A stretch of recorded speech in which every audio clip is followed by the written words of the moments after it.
The auction yard at Copperbends sat behind the freight office in Rawlins, Wyoming, 1887, where the dirt was tramped flat and the boards of a low platform showed nail heads that had risen with weather. Men crowded the rails, their breath smoking in the cold morning air, and the sound was coins, boots, and a voice that carried because it trained itself to carry. Sheriff Tully Raines stood under the porch eave with his hat low and his attention spread wide. At 58, he'd seen enough to know when trouble was brewing, but not enough power to stop what the territory considered legal business.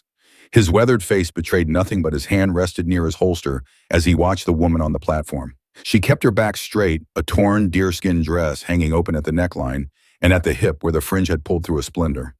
Her braid was tight with a leather tie and one small feather lay against her shoulder. She did not wipe the dust from her face, and she did not look down at her feet because the crowd already tried to push her head there with their eyes. Kiona had been brought to Copperbends at dawn after a hard ride bound to a mule's lead. She had been taken the day before on the far side of the creek where the cottonwoods thinned and a pair of ranch hands moved in close and spoke soft to slow her feet. A third man came from behind, and she did not see him until his weight was on her shoulders. They tied her wrists and cut the side of her dress when a rope caught, and they laughed because it was easy to laugh when nobody stopped them. On the road, she watched the sky and the edges of things for a chance to step away without getting dragged. By the time they reached town, her wrists were raw, and she told herself to keep her spine straight because it was the only part they could not force. Her thoughts were clean and numbered, and she kept them in short lines. Stay standing. Keep breathing. Read faces. Watch hands. Pick one person who might move differently and set everything on that if it comes. Beckett Shaw came to town for salt nails and fence wire and a tin of axle grease. He had a list folded in his pocket and coins set aside for winter feed. He meant to speak to Sheriff Tully Raines about riders seen near the creek line after dark and then ride home with daylight to spare. That was the plan when he tied his horse to the hitch and felt the wind run down the street. The plan bent when he heard the auction voice and saw the platform and the woman standing still under too many stares. His stomach went tight because the scene matched old things that never left him. He felt his leg pull where a bullet crease still woke in cold weather, and the scar across his knuckles itched under the glove seam. He breathed out slow and counted nails and salt and wire in his head to hold steady. He watched the woman measure the crowd with quick, flat looks that wasted nothing. And he understood the look because he had used it when he was young, and the world seemed ready to take his name along with everything else. At 41, Beckett Shaw was a man who had seen both sides of violence. He'd been a bounty hunter during the war between the states, tracking deserters and fugitives across the Western territories. The leg wound came from a man who didn't want to go back to a war he never believed in.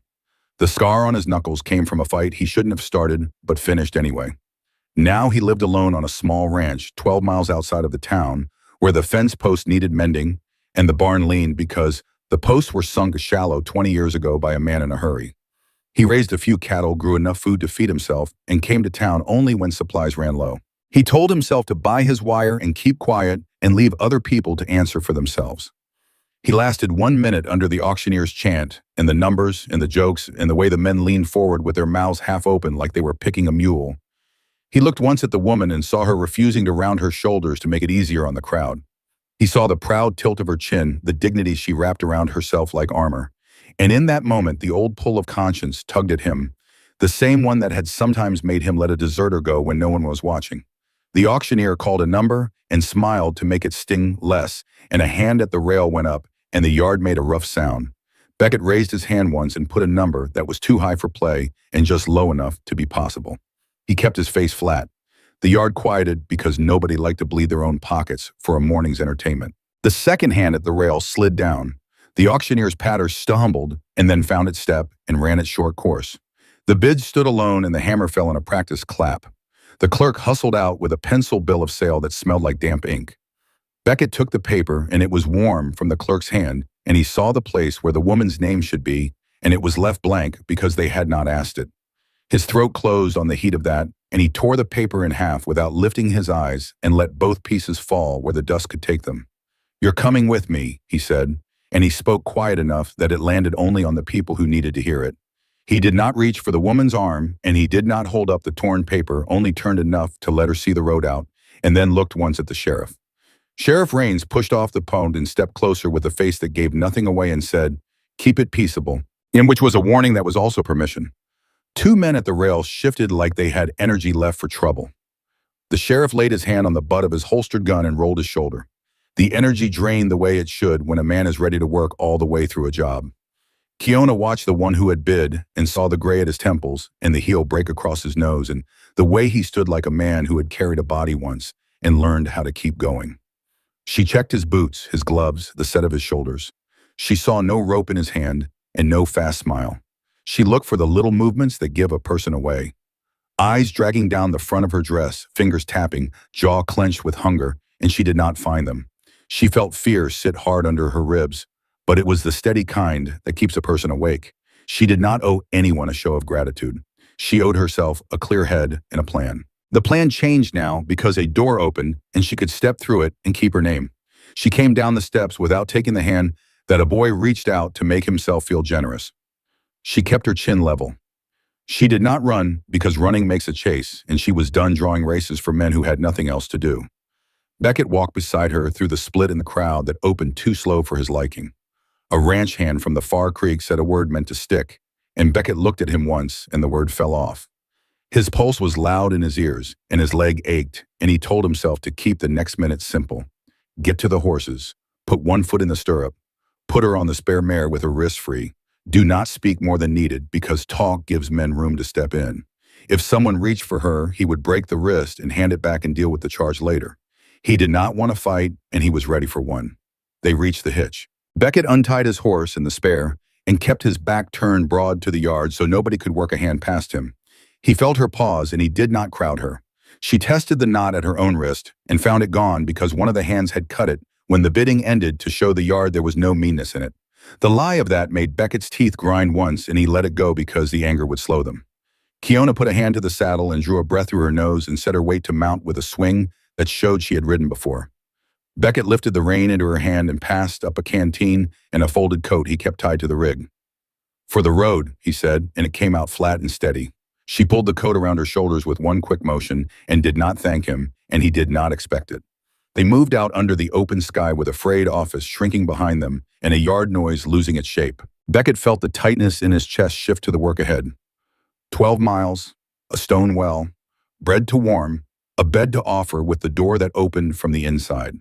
He started the count in his head of fences that would need mending in spring and supplies he would have to delay, and he accepted the trade because he had made it himself.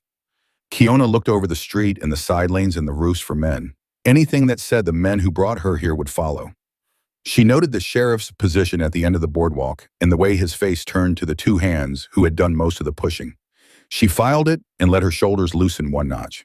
Her mission for the day set itself in plain terms. Leave this place on her feet. Keep her name. Keep her choices. Learn the lines of the man who said, "Come with me," and decide what to do with his offer once there was a door she could close. They did not speak again until town was behind them and the creek line showed clean and silver under the pale sun. The decision had been made in the yard, and now they would live with it on the road.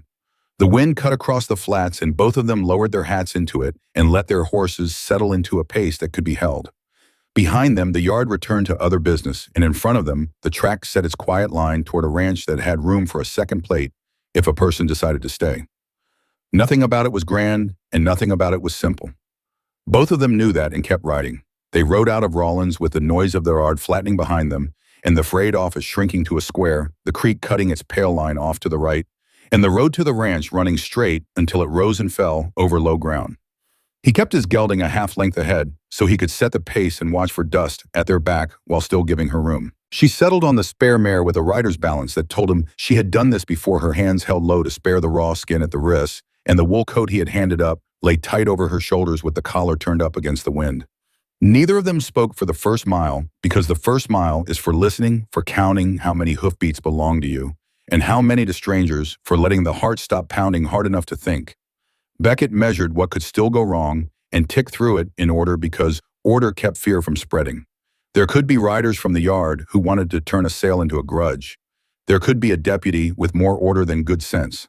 There could be one of the hands who took offense at how fast the sheriff's stare shut him down and now wanted to prove something out on the flats where there were no eyes. He ran a finger down the Henry's side plate where it rode in the scabbard and checked the weight of the colt on his hip and told himself not to use either unless someone put a hand on her and kept it there. He felt the old crease in his thigh pulling in the cold and understood that if it came to a run, he would have to decide in one breath whether to stand or throw his body in the way, and trust his horse to hold. He had spent last spring selling off 2 dwindled heifers and a wagon he no longer needed so he could buy fence wire and seed and keep a little coin aside for breaks and storms. He had not saved it to spend on this. He had not planned for this. And yet down in his chest where decisions settle, it already felt like money put where it belonged. Kiona watched the line of their shadow move over scrub and stone and used the steady rhythm to separate what mattered now from what could wait. The skin under the rope burn stung with each flex of her fingers, and she kept the rein easy to keep the sting from shaping her mood. The coat smelled faintly of smoke and horse, and a clean scent like sun off old cotton, and the weight of it hid the torn places in her dress until she could make them hers again. She checked the horizon for dust and the edges of mesquite for a shine of metal, and once, without turning her head, she looked back and saw Sheriff Raines still on the boardwalk with his shoulder against a post, and his gaze following the 2 hands who had moved the fastest in the yard. That told her the first bend in the road was safer than it might have been. The second bend would be theirs alone. She told herself to keep her back straight because folding invites pushing, and she had done enough of other people's work today. They took the low draw that crossed the road where the creek ran narrow, the water slow and clear under a skin of thin ice that cracked softly as it touched the edges. Beckett eased the horses down to drink and stepped off to the gravel bar and crouched without asking. "Let me see," he said, and he kept his palms open at his sides so she could decide. She slid down careful boots, finding the rock by habit. Her face gave nothing away. She held out her wrists only after she judged the space and the angle of his body and the distance to the guns and the horses. He did not reach fast. He hooked a thumb under the cuff of his glove and pulled it free with his teeth, and the cold bit his skin and steadied his head, and he unbuttoned the small tin of salve from his pocket. "Winter hands," he said, because names for simple things could make harder things easier to stand. He worked the salve along the rope lines without pressing and kept his eyes on the skin and the ointment and the white edges where the blood would come if a person was careless. She watched his hands and then watched his face and found a plain attention there and not a single flinch toward her chest or the torn dress. She took the tin when he offered it and pushed it into the coat pocket like a promise she controlled. They ate where they stood. 2 strips of jerky, a heel of yesterday's bread he had stuffed into his saddlebag before riding into town, a swallow of canteen water that tasted of tin and cold, and the food put blood back where it belonged and quit the shaking in her legs that fear sometimes leaves behind. He pointed with his chin up the road. 12 miles yet, he said. Stonewell halfway if the wind hasn't dropped a branch across it. And she nodded once because numbers she could measure sat better than reassurances that had no weight. He added, "If we're followed, we'll see their dust by the second rise." And he saw the muscle along her jaw ease because he had said the thing out loud instead of pretending it wasn't there. They mounted up and the road opened and the sky smoothed to a pale, hard blue with a southeast wind that cut through coats. The spare mare tested the bit once and then settled, and Kiona moved with her without thinking. They covered another mile before a single rider came in from behind at a lope that wanted to be noticed. Beckett felt his neck go warm and turned his head just enough to set the angle of his eyes. The rider was a ranch hand from the far creek with a new hat he hadn't earned and a smile that showed teeth when there was no joke. He reined in just far enough off to stay in the space where a person can claim he isn't crowding. "You paid high," the man said, letting his look slide where it had already tried to slide in the yard. "Could have had cheaper if you waited afternoon." Beckett didn't answer. He kept his horse between the man and Kiona and set the gelding's shoulder so it would be work for the other to move closer without making it plain. The hand's grin thinned when he noticed the Henry stock and the way Beckett's right boot hung easy and ready and the quiet that meant no talk was coming. "Sheriff says it's over," Beckett said finally, not as threat and not as invitation, just a fact placed where it needed to be placed. The rider clicked his tongue and turned his horse with a little show of dust that didn't amount to much. "Ain't it over in the cards," he said as a safe face and trotted back toward town, because the courage that plays in crowds seldom rides alone. Kiona let out a breath she had been holding since the first drum of that horse reached them, and she did it quietly so it wouldn't sound like thanks and wouldn't sound like fear leaving. She said if the sheriff hadn't been there, and Beckett shook his head once. "He was," he said. "That's the measure." She considered that and filed it under things to test later because men say clean words on clean days and then weather comes and the same words turn. She decided to ask what she needed to ask on the road where the answers couldn't corner her. "Do you have other hands out there?" she said, and he kept his eyes forward when he answered. "Not this winter. Sold 2 head to pay out wages before the freeze. It's just me and a dog that thinks too much of himself." And that put a picture in her mind. She could weigh a house with 1 man in it and a dog that barked when strangers came, and maybe a chair with a loose rung and a stove that needed its flue brushed. She asked the next thing because it was the one that would come up at the door. Where would I sleep? And he didn't pause. Spare room on the north wall window that sticks and cold door latch from inside. And she heard the last part and felt something in her shoulders drop down a notch, because that was a detail a liar never adds. He followed with the thing she had not asked because he understood what the yard had done and what the road still could do. You owe me nothing, he said. Not coin, not work, not company. You eat and you warm up and you sleep with the door how you want it. And in the morning, if you want the stage road, I'll take you there. Or if you want the parson, we can answer his questions. Or if you want a day to think, we'll set that day where it fits. He did not look over to see if any of that landed, because looking can turn an offer into a pressure. He gave it and kept his hands where she could see them on the horn in the rain. The questions most people would have asked first had to wait until she believed the small ones. But she tried one more because it dug at a practical edge. That paper you tore, she said, does it change anything? And he nodded once. Clerk saw the coin, sheriff saw the coin. The paper only made a show for men who like shows. Nobody owns you and nobody can pretend. If they try, we'll argue at a desk with witnesses and not in a yard. That answer did not make the skin at the back of her neck prickle the way fancy talk does. It laid out steps and rooms and people with names, and it made a path she could walk if she had to. She tested the words against the yard and found they fit better than anything else she'd been handed lately. They reached the stone well before the halfway rise, and the wind dropped as if the land had set its hand over the mouth of a bottle. He drew both horses to a stop and worked the bucket up with a rope that burned his palm and would have to be replaced before spring. They watered the animals and let them breathe. He used the quiet to speak a brief background because secrets breed suspicion when they're not meant to. My brother died in '66 on a stretch of ground not worth the bullets. I came here after and put up fence where the willows could hold. I don't gamble and I don't drink except coffee too long on the boil. I don't keep company because I don't have spare words for it.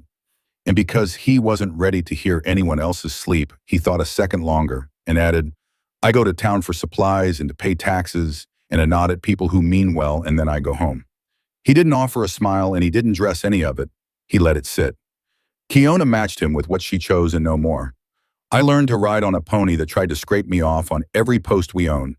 I can sew a straight seam and skin a rabbit, and I don't sing unless it's for keeping time. My camp is not a place I can return to. I won't give you the names of the men in the yard because they don't get carried in my mouth. She checked his face to see if he would press for more, and he did not. So she took one more thing out and set it between them. If I stay tonight, it is because I say so. And if I leave tomorrow, it is because I say so. He said, that's the only way it works. And the well gave them back only the sound of water and rope and breath. They rode the last miles with the land opened up and the wind leaning less. The sun climbed a hand's width and then hung there, and the flats showed pronghorn far off and the sky stayed clear. No dust behind them, no metal flash off to the side, just their two sets of tracks and the day stripped down to horses and air and the next gate. Beckett pointed with his chin and the ranch finally showed the roofline low and dark. The corral with the sag in the middle rail I've been meaning to fix. The cottonwoods along the frozen ribbon of water with thin shoots already showing at the bases where the ground keeps its secrets warm. Stonewell there. Barn leans a little because the post settled wrong 20 years ago when a man in a hurry sunk them shallow. House is sound. Stove pulls strong. Dog will bark and then remember he's met me before. And as if on cue, a raw-boned dog loped out from behind the corner with his tail up and his voice loud. And then when he heard Beckett's voice, dropped it down to a working level and trotted 3 circles because pride is hard to put away. At the gate, Beckett swung down and worked the chain without making her wait in the cold wind. He held it wide for her and she rode through and the mare's ears flicked toward the barn and then toward the house and then settled. He closed the gate careful and set the chain back so it would not slap in the night. He did not reach for a rein or her hand. He only said, water first then heat, and led the way to the well where the bucket travel was smooth and sure and the rope barely complained. The dog sniffed at Kiona's boot and then at the hem of the coat and then backed off a step with a huff because he had decided to be polite. She stepped down without help and landed easy. Her eyes took in the porch, the window, the door, the way the hinges were set flush and strong. The path a person could take if she wanted to leave in the dark without stumbling into the woodpile. The questions a listener would hold from the first chapter, whether anyone would follow, whether the law would twist, whether the man had the money or the temper to make a choice and stand with it, whether the woman was walking into another trap, whether there was anyone else inside the house. Whether she would be allowed to choose the next step had answers now set in plain pieces. A sheriff who looked and stayed until the bend, a torn paper with the clerk and the coin behind it, a man who had saved a little and spent it, and did not ask credit for it, a road ridden without hands put where they didn't belong. A house with no other man. A door latch that turned from the inside and a set of options spoken out loud before the threshold, so the threshold would not hold a lie. Beckett lifted the saddle from the spare mare's back and set it on the rail and rubbed the damp hair with a burlap scrap. And the motion put warmth back into his hands and quiet into his head. He set his hat on a peg by the door and stepped aside so she could go in first if she wanted, or stand outside a minute longer if that sat better. The smell of cooled bread and old coffee came through the cracked door, and the stove metal ticked faint under the draft. She looked once at the open road, as if to confirm it would still be there in an hour. Then she crossed the threshold on her own decision, and the dog slipped in behind them with a final short bark that sounded like a house remembering the sound of people. He closed the door with the same care he had used for the gate and left the latch in her hand to set, and the next work of the day waited inside where the light from the small window boxed itself on the table, and the air already felt a little softer than the yard they had left behind. The door shut behind them with a plain wood sound, and he left the latch resting in her palm so she could feel the weight and the turn and decide how it moved. The room held the steady heat of an iron stove with a draft pulled halfway. A loaf sat under a cloth on the table. A pot hung from the swing arm with beans giving off the slow smell of salt pork. A tin cup cooled near the edge. The dog circled once and lay down where he could watch both the door and the stove without having to choose. Her eyes went over everything because a first look fixes the line of a place. The window that caught clean light, the hooks for coats, a low shelf with 3 plates and 2 blue cups, a rack over the door with a Henry rifle laid empty and open, and the cylinder of a Colt in his holster that stayed on his belt and not on a chair where a person might wake to it. Beckett hung his hat on a peg and stepped 1 pace off so she was not cornered by table or wall. "No one else here," he said. "Won't be. Not tonight. Not any night unless I say before they come." He pointed with his chin to the room straight across the small hall. "There's your bed if you want it. North wall window sticks in cold, but it lifts. Latch turns from inside. There is no key because I don't keep keys. If you want a bar, I can set a board." He did not move toward the door to show it. He stood still and let the words do the showing. She answered nothing yet, set the latch down on the table to mark that she had learned it, then moved to the spare room and stood in the doorway and looked hard. The bed was narrow and clean. The quilt faded where a sunstrip had sat for years. A small trunk with a split hinge sat open with nothing inside but a folded blanket.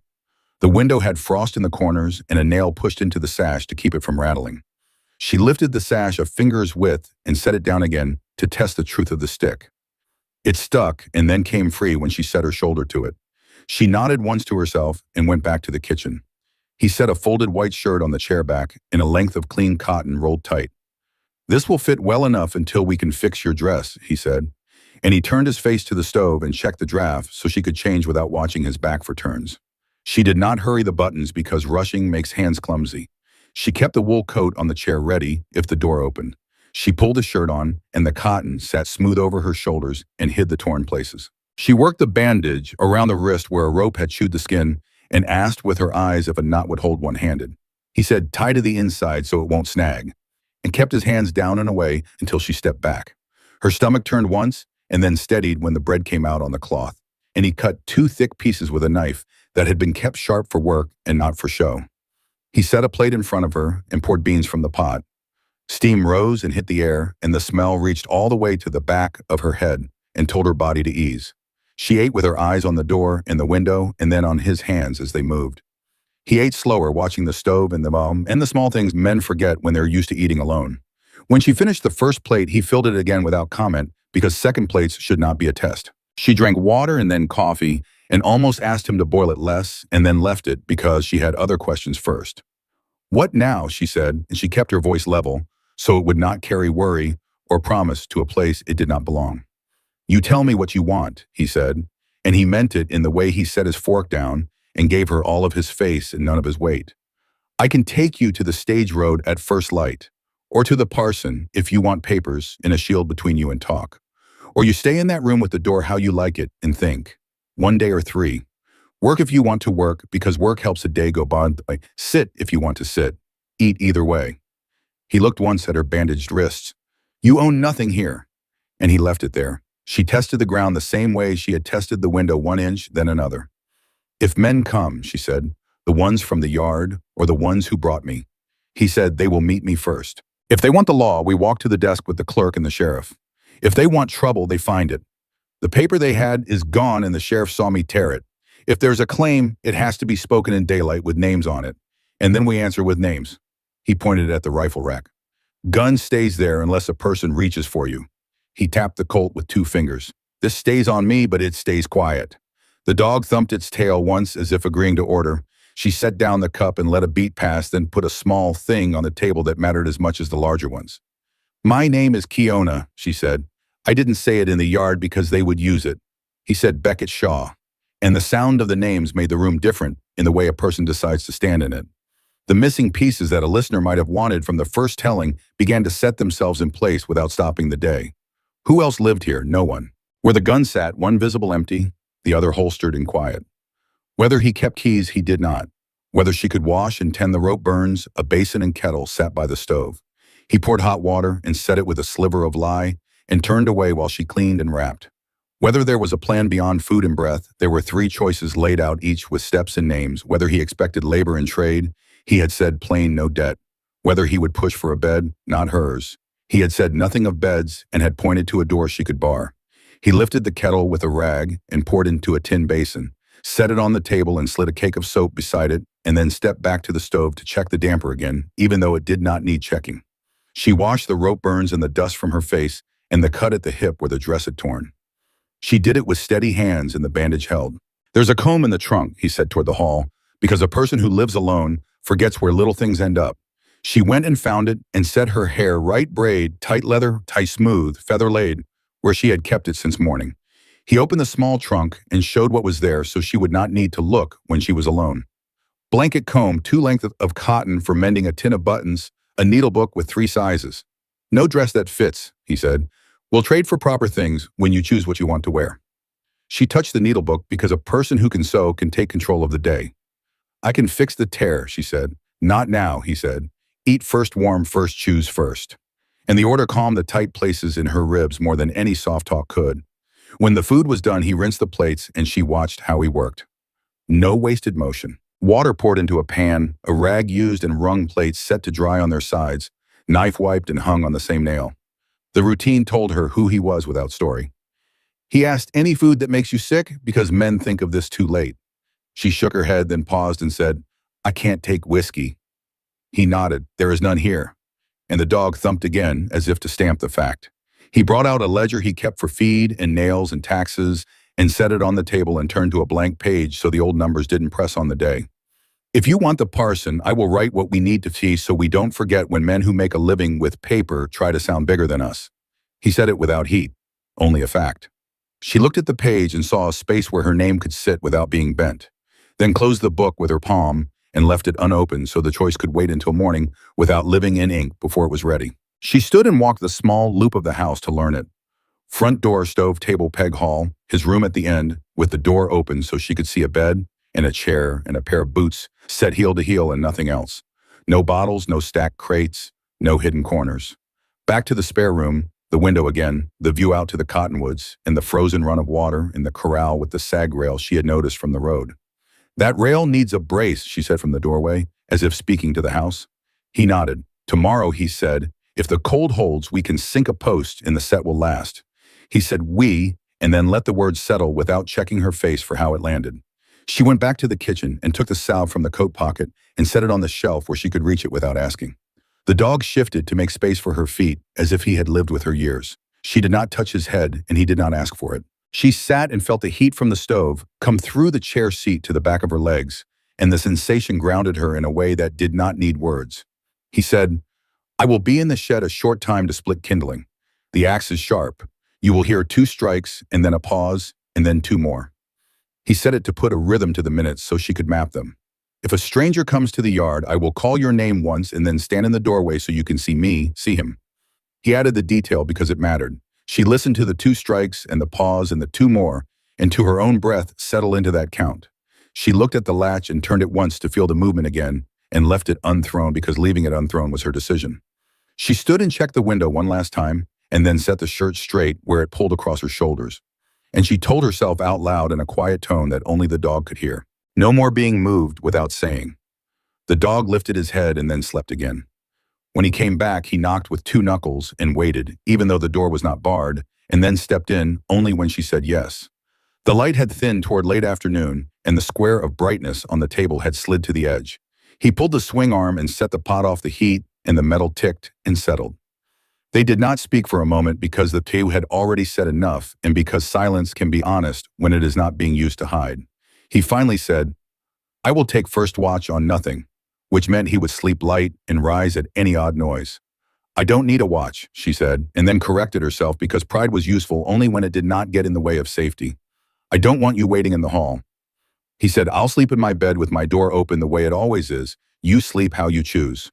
And the room loosened another notch. She looked at the ledger again, and then at her wrapped wrists, and then at the dog, and then at him.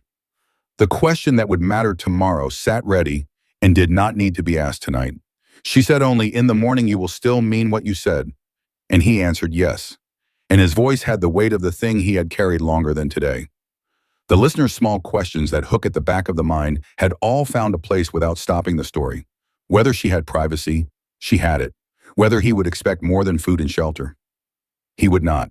Whether he had a plan if law or trouble came, he did. Whether the door truly turned from inside, it did. Whether the guns would be used to keep her in or others out. Others out. Whether there was room in the house for her decisions, there was in wooden latch and paper and spoken steps.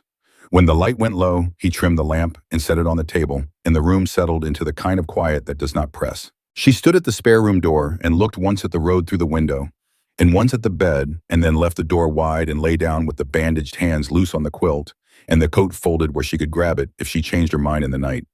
He checked the window hooks the way men with old worry do, and then blew the lamp out, and the house made the small sounds it makes when two people breathe inside it for the first time, and nothing in that sound asked for more than morning.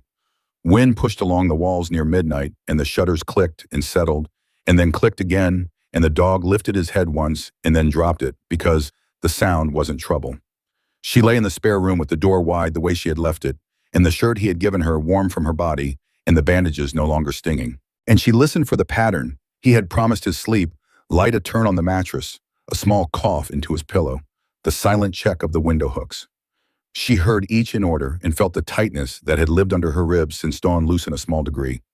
She did not want darkness to do what it had done in other places. So she sat up and crossed the hall with a soft floorboard complaining once. He was at the table with a lamp turned low and a mending kit open and a scrap of cedar he had been shaping after supper. He looked up and set both aside and did not stand all the way because a quick movement in a small room can feel like a block. Shutter hook slipped, he said, and the words gave her a reason to be standing there. That was true. They went to the window together without crowding. Cold air slid in a finger's width where the frame had moved. She set her palm to the wood to steady it, and his hand came in over hers to catch the hook before it bit his knuckles. His skin was warm and rough and steady, and the contact carried all the questions that had been waiting since the yard whether touch would be taken or offered, whether it would ask or insist whether she could step back without a chase. Her nerves rose hard and then settled because his hand did nothing more than keep the hook where it belonged, and then he took it away first. "I'll wedge it tomorrow," he said, voice level. "No rattling when the wind shifts." And he reached for the small block of wood he had been carving and set it on the sill to hold the frame quiet through the night. She did not step back because heat and calm in the same breath were rare for her, and this was the first time both had been in reach at once. She stayed with her palm against the frame and turned her head until her brow almost brushed his collar. She felt the hammer beat of her own blood ease to a working pace, and she set the next decision in her own mouth where it belonged. "Stay a moment," she said, and it was not a plea and not a test. It was a plain instruction to the room. He stayed and kept his hands where she could see them and waited. He could feel the old fear that makes a man speak too much trying to climb into his throat, and he pushed it down because words used to fill a space or just another way to take it. She stepped closer until her forehead found the cloth of his shirt, his collarbone, and rested there. And the contact was simple. No weight used to press her. No hand claiming her neck. Only warmth and the smell of soap and dry cotton and the faint smoke that lived in a ranch house. Her thoughts ran clear and in order. No one could come through the door without the latch sounding. The dog was quiet, which meant the yard was empty. The rifle was on the rack without rounds in the well, and the pistol still holstered. The shutter would hold until morning. The man breathed steady and did not move to make her decide faster than she wanted. She took all of that in, and when none of it changed, she raised her face and he bent just enough to meet her halfway, and their mouths touched once. Not long and not unsure.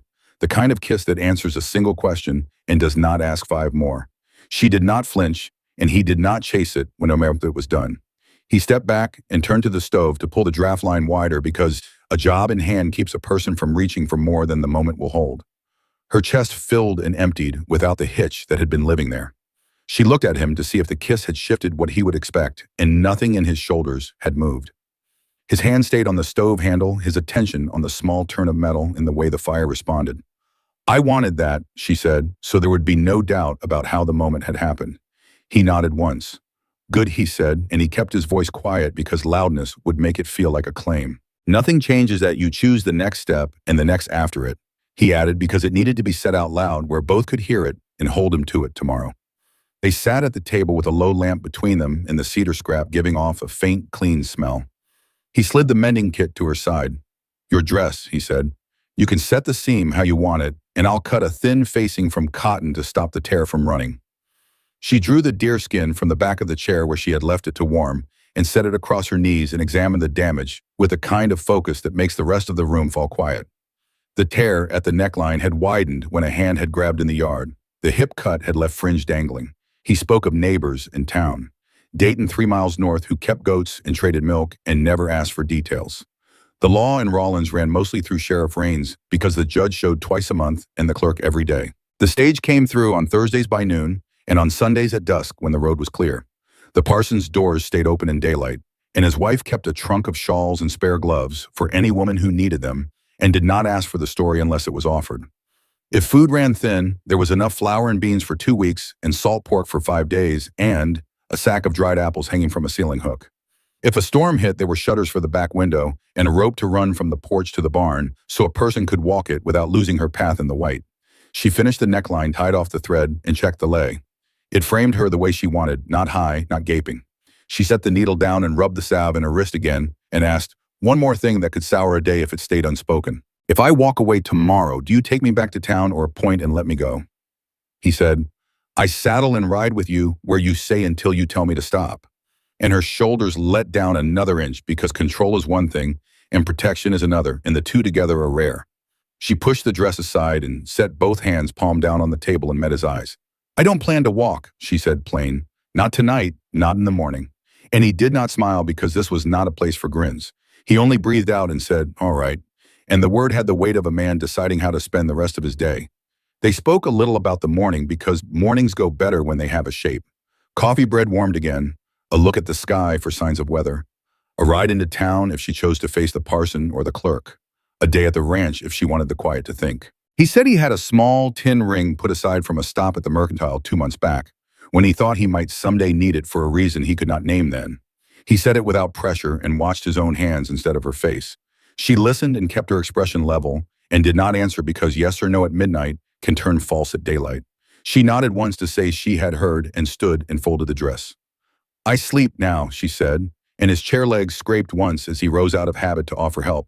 And then he sat back down because she needed to walk the short distance to the doorway under her own feet.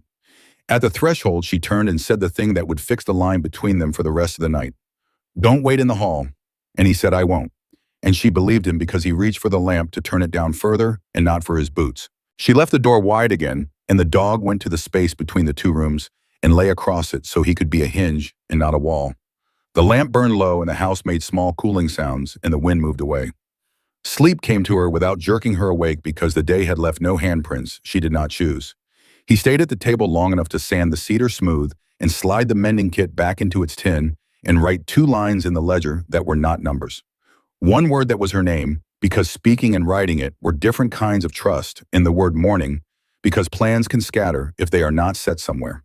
Just before dawn, the shutter knocked once and held, and he woke with the reflex he had warned her about, and then laid back because the sound did not carry the scrape of boots or the clink of tack. The dog's tail thumped twice and stopped. She woke easily and lay still and checked the room with her ears the way she had taught herself to do. No unfamiliar breathing, no unlatched door. Only stove, tick outside wind animal at rest. She let go of the last of her guard and rose without hurry. She went to the kitchen and found him already up, moving with the care of a man who knows his own floorboards and the sleep of others. They nodded to each other, and she took a moment at the basin to wash her face. The world outside the window showed a hard dawn sky with a few early birds cutting dark lines against it. "Good time to sink a post," he said, glancing out at the corral. "Ground's not frozen solid yet." She set the hem of her dress smooth and chose her line. "I'll bring the shovel and a finger," she said, "enough to sit where I want it." And her tone made clear the difference between hiding and owning. He cut the facing on a board to keep the blade from slicing the table. Small, careful cuts, and she stitched with neat, close work that would hold through washing and wear. The dog shifted nearer and set his chin on his paws and watched the thread move. Questions that a listener would still be holding from the start of the story got answers without speeches while the needle moved and the stove settled. The house had neighbors, but not close enough to hear voices at an ordinary volume. The nearest was a woman named Mrs. Dayton, who did not feel like surrender, only a shift from one stance to another. And all of the small questions that might have kept an audience worrying.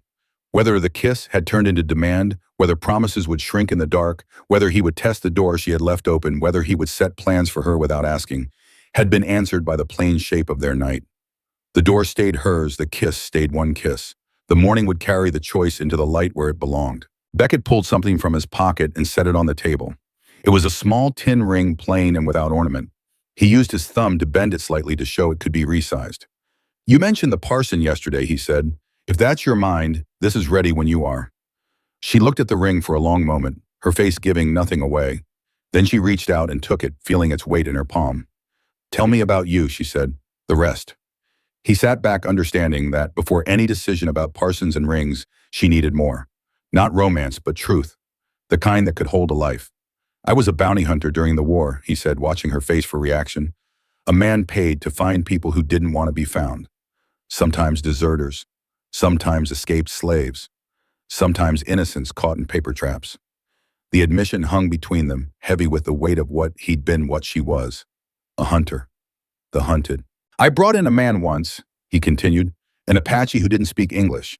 He had papers that marked him a thief, but I didn't look hard enough at those papers. Didn't care to.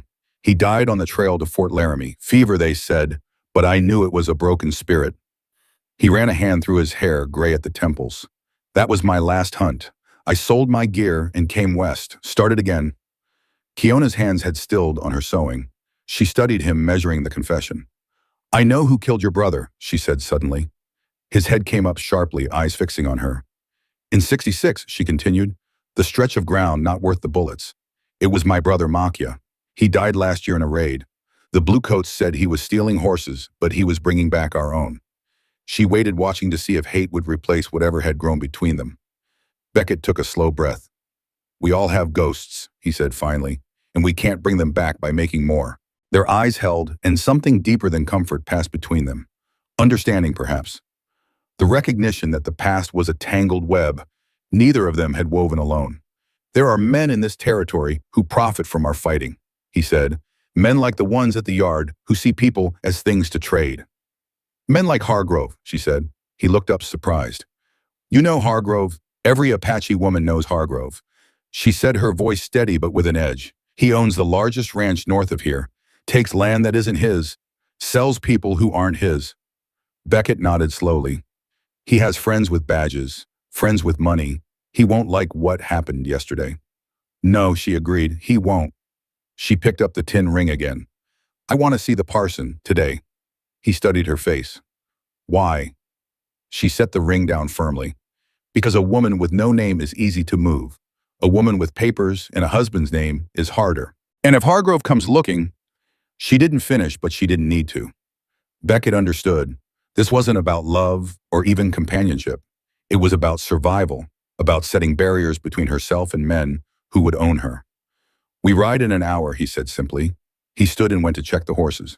The dog followed him out, leaving Kiona alone at the table. She picked up the ring, again slid it onto her finger and found it too large. With a small tool from the mending kit, she carefully pinched it smaller until it fit. She placed it back on the table and returned to her sewing, each stitch a decision, each pull of the thread a choice that was hers alone. Outside, the sun crested the eastern ridge, painting the frost-covered ground in cold, clear light. A new day in a territory where survival was never guaranteed. But for the first time since the men had taken her at the creek, Kiona felt the beginnings of something like hope. Dawn had not come yet, and the lamp was turned down until the flame was the size of a fingernail and the stove ticked as the iron cooled. Pike slept in the doorway like a hinge between rooms, and she came back out with the mended dress folded on her arm and sat on the floor with her back to the bed frame because chairs felt like distance and she wanted the boards under her to tell her the room was solid. Beckett slid down opposite her and rested his shoulders against the same frame and left half a pace of space so her knees would not feel fenced. And for a while there was only breath and the thin sound of wind in the cottonwoods. And then the kind of talk that is not for crowds began because quiet had made room for it. He went first because he had asked most of the decisions, and a man should put his own weight on the floor before asking another to put hers. He told her the year his brother died on a stretch of land that did not change hands when it was over, and how the 3 men who came home shared a single canteen while the ones that did not had their names carved on poor wood. He said he carried cards for a year after and let nights go to dice in anger until he woke one morning and felt sick of the shape of himself, and sold the pistol he had won a week before, and bought a shovel, and walked until he found fence posts that needed setting. He said he tried once to court a woman who made fine pies and wore her hair pinned neat, and he quit that after a month because he could not bring his mouth to lie and say he had the kind of patience for company she wanted. He said these things without grinding his teeth at the edges, and she watched his hands and saw no tremor and heard no selling in the tone. "I was a bounty hunter after the war," he said, his voice steady. "Not for long, but long enough to know what it means to track a person. To find someone who doesn't want to be found." His eyes stayed on the floorboards between them. "I brought in a man once in Apache who didn't speak English. Papers said he was a thief, but I didn't look hard at those papers. Didn't care to. He died on the trail to Fort Laramie." He looked up, then facing her directly. "That was my last hunt. I sold my gear, came west, and started again." She gave what she chose, and he did not move while she placed it. She said the winter crossing had begun with 3 families and a string of ponies and a promise from a trader that a certain dry riverbed would be passable if they rushed. She said 2 men broke that promise into pieces so small it could not be put back together. She said the ones in Rawlins saw fear and saw a coin at the same time, and that is a look she had learned to name. She said she could not return to her camp now because someone would say she had brought trouble back with her, and even those who loved her would find it easier to turn than to stand against a story men tell to save their own faces. She did not make the men larger by using many words. She named them once and left them where they belonged, behind the road and far from this room.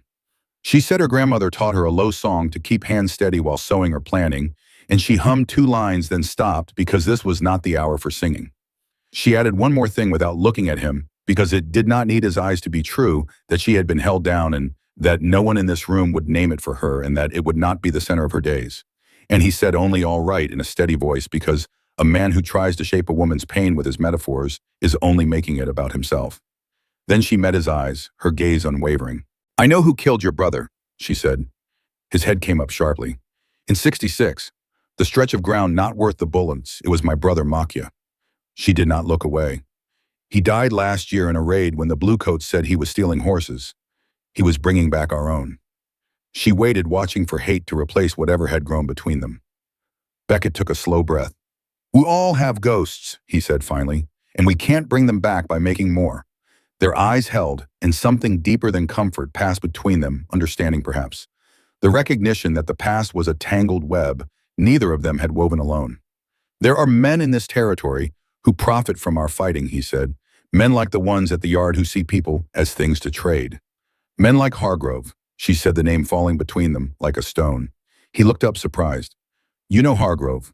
"Every Apache woman knows Hargrove," she replied, her voice steady but with an edge. "He owns the largest ranch north of here, takes land that isn't his, sells people who aren't his." Beckett nodded slowly. "He has friends with badges, friends with money. He won't like what happened yesterday." "No," she agreed, "he won't." They spoke about what tomorrow could be, and the words came out like nails lying on a bench where you can see the source and the count. He said if she wanted the parson, they could stand in a plain room with a board clerk and a clock and answer questions with calm mouths. And if the clerk made it hard, he would put names and hours in a ledger, and then they would return to the sheriff to have him watch the signing, because a set of eyes that do not belong to the yard make lies scarce. He said if she wanted the stage road instead, he would saddle before first light and ride until the dust from Rawlins lay between them, and anyone who still had a taste for fight, and put her on a bench with a ticket and sit his own self outside until the driver took the reins, and after that he would ride home without tracking her steps. He said if she wanted a day or two here in the house to get her balance, she could take the spare room and the window and the latch and the dog in the doorway, while he worked a brace into the corral rail and cut kindling and checked the fence line, and none of that work would ask anything from her, would only be offered because a day has enough weight without debt piled on it. She tested the offers for thin spots the way a person tests a plank before stepping over water. She asked what the parson would say and what the questions were and how they would answer, and he laid it out with no gloss. Full names, spoken ages where they lived, whether they came by their own decision under pressure, whether there were witnesses. And he told her the parson's wife often stood by with a shawl and a pen that did not blot and would give a nod when a woman's voice caught, and that the sheriff would take 2 minutes to warn off any mouthy hands outside the door if it came to that. He told her if she did not want anyone to touch her in that room, they would stand apart and he would not reach for her hand. And she could say her yes without any part of her being bent to fit a picture meant for others. She reached for the tin ring that still sat on the table and held it in her palm. "I want to see the parson," she said, "today." "Why?" he asked, not challenging, but wanting to understand. She set the ring down firmly. "Because a woman with no name is easy to move. A woman with papers and a husband's name is harder. And if Hargrove comes looking—" She didn't finish, but she didn't need to. Beckett understood. This wasn't about love or even companionship. It was about survival, about setting barriers between herself and men who would own her. "We ride in an hour," he said simply. Morning took hold clean and steady. The creek ran with a thin skin of ice that cracked and slid, and then gave up as the sun climbed. They ate bread and beans and drank coffee, boiled right this time, and the dog took his place by the door. They set the day in order without hurry because the hard part had been done yesterday and today belonged to work. He took the cedar plank from the shed and sighted down it and chalked a line for the lid and the sides. She brought the needlebook to the table and laid out a square of cotton to line the tin so the papers would stop sliding. They moved around each other without bumping because even small rooms can hold 2 people when the steps are known.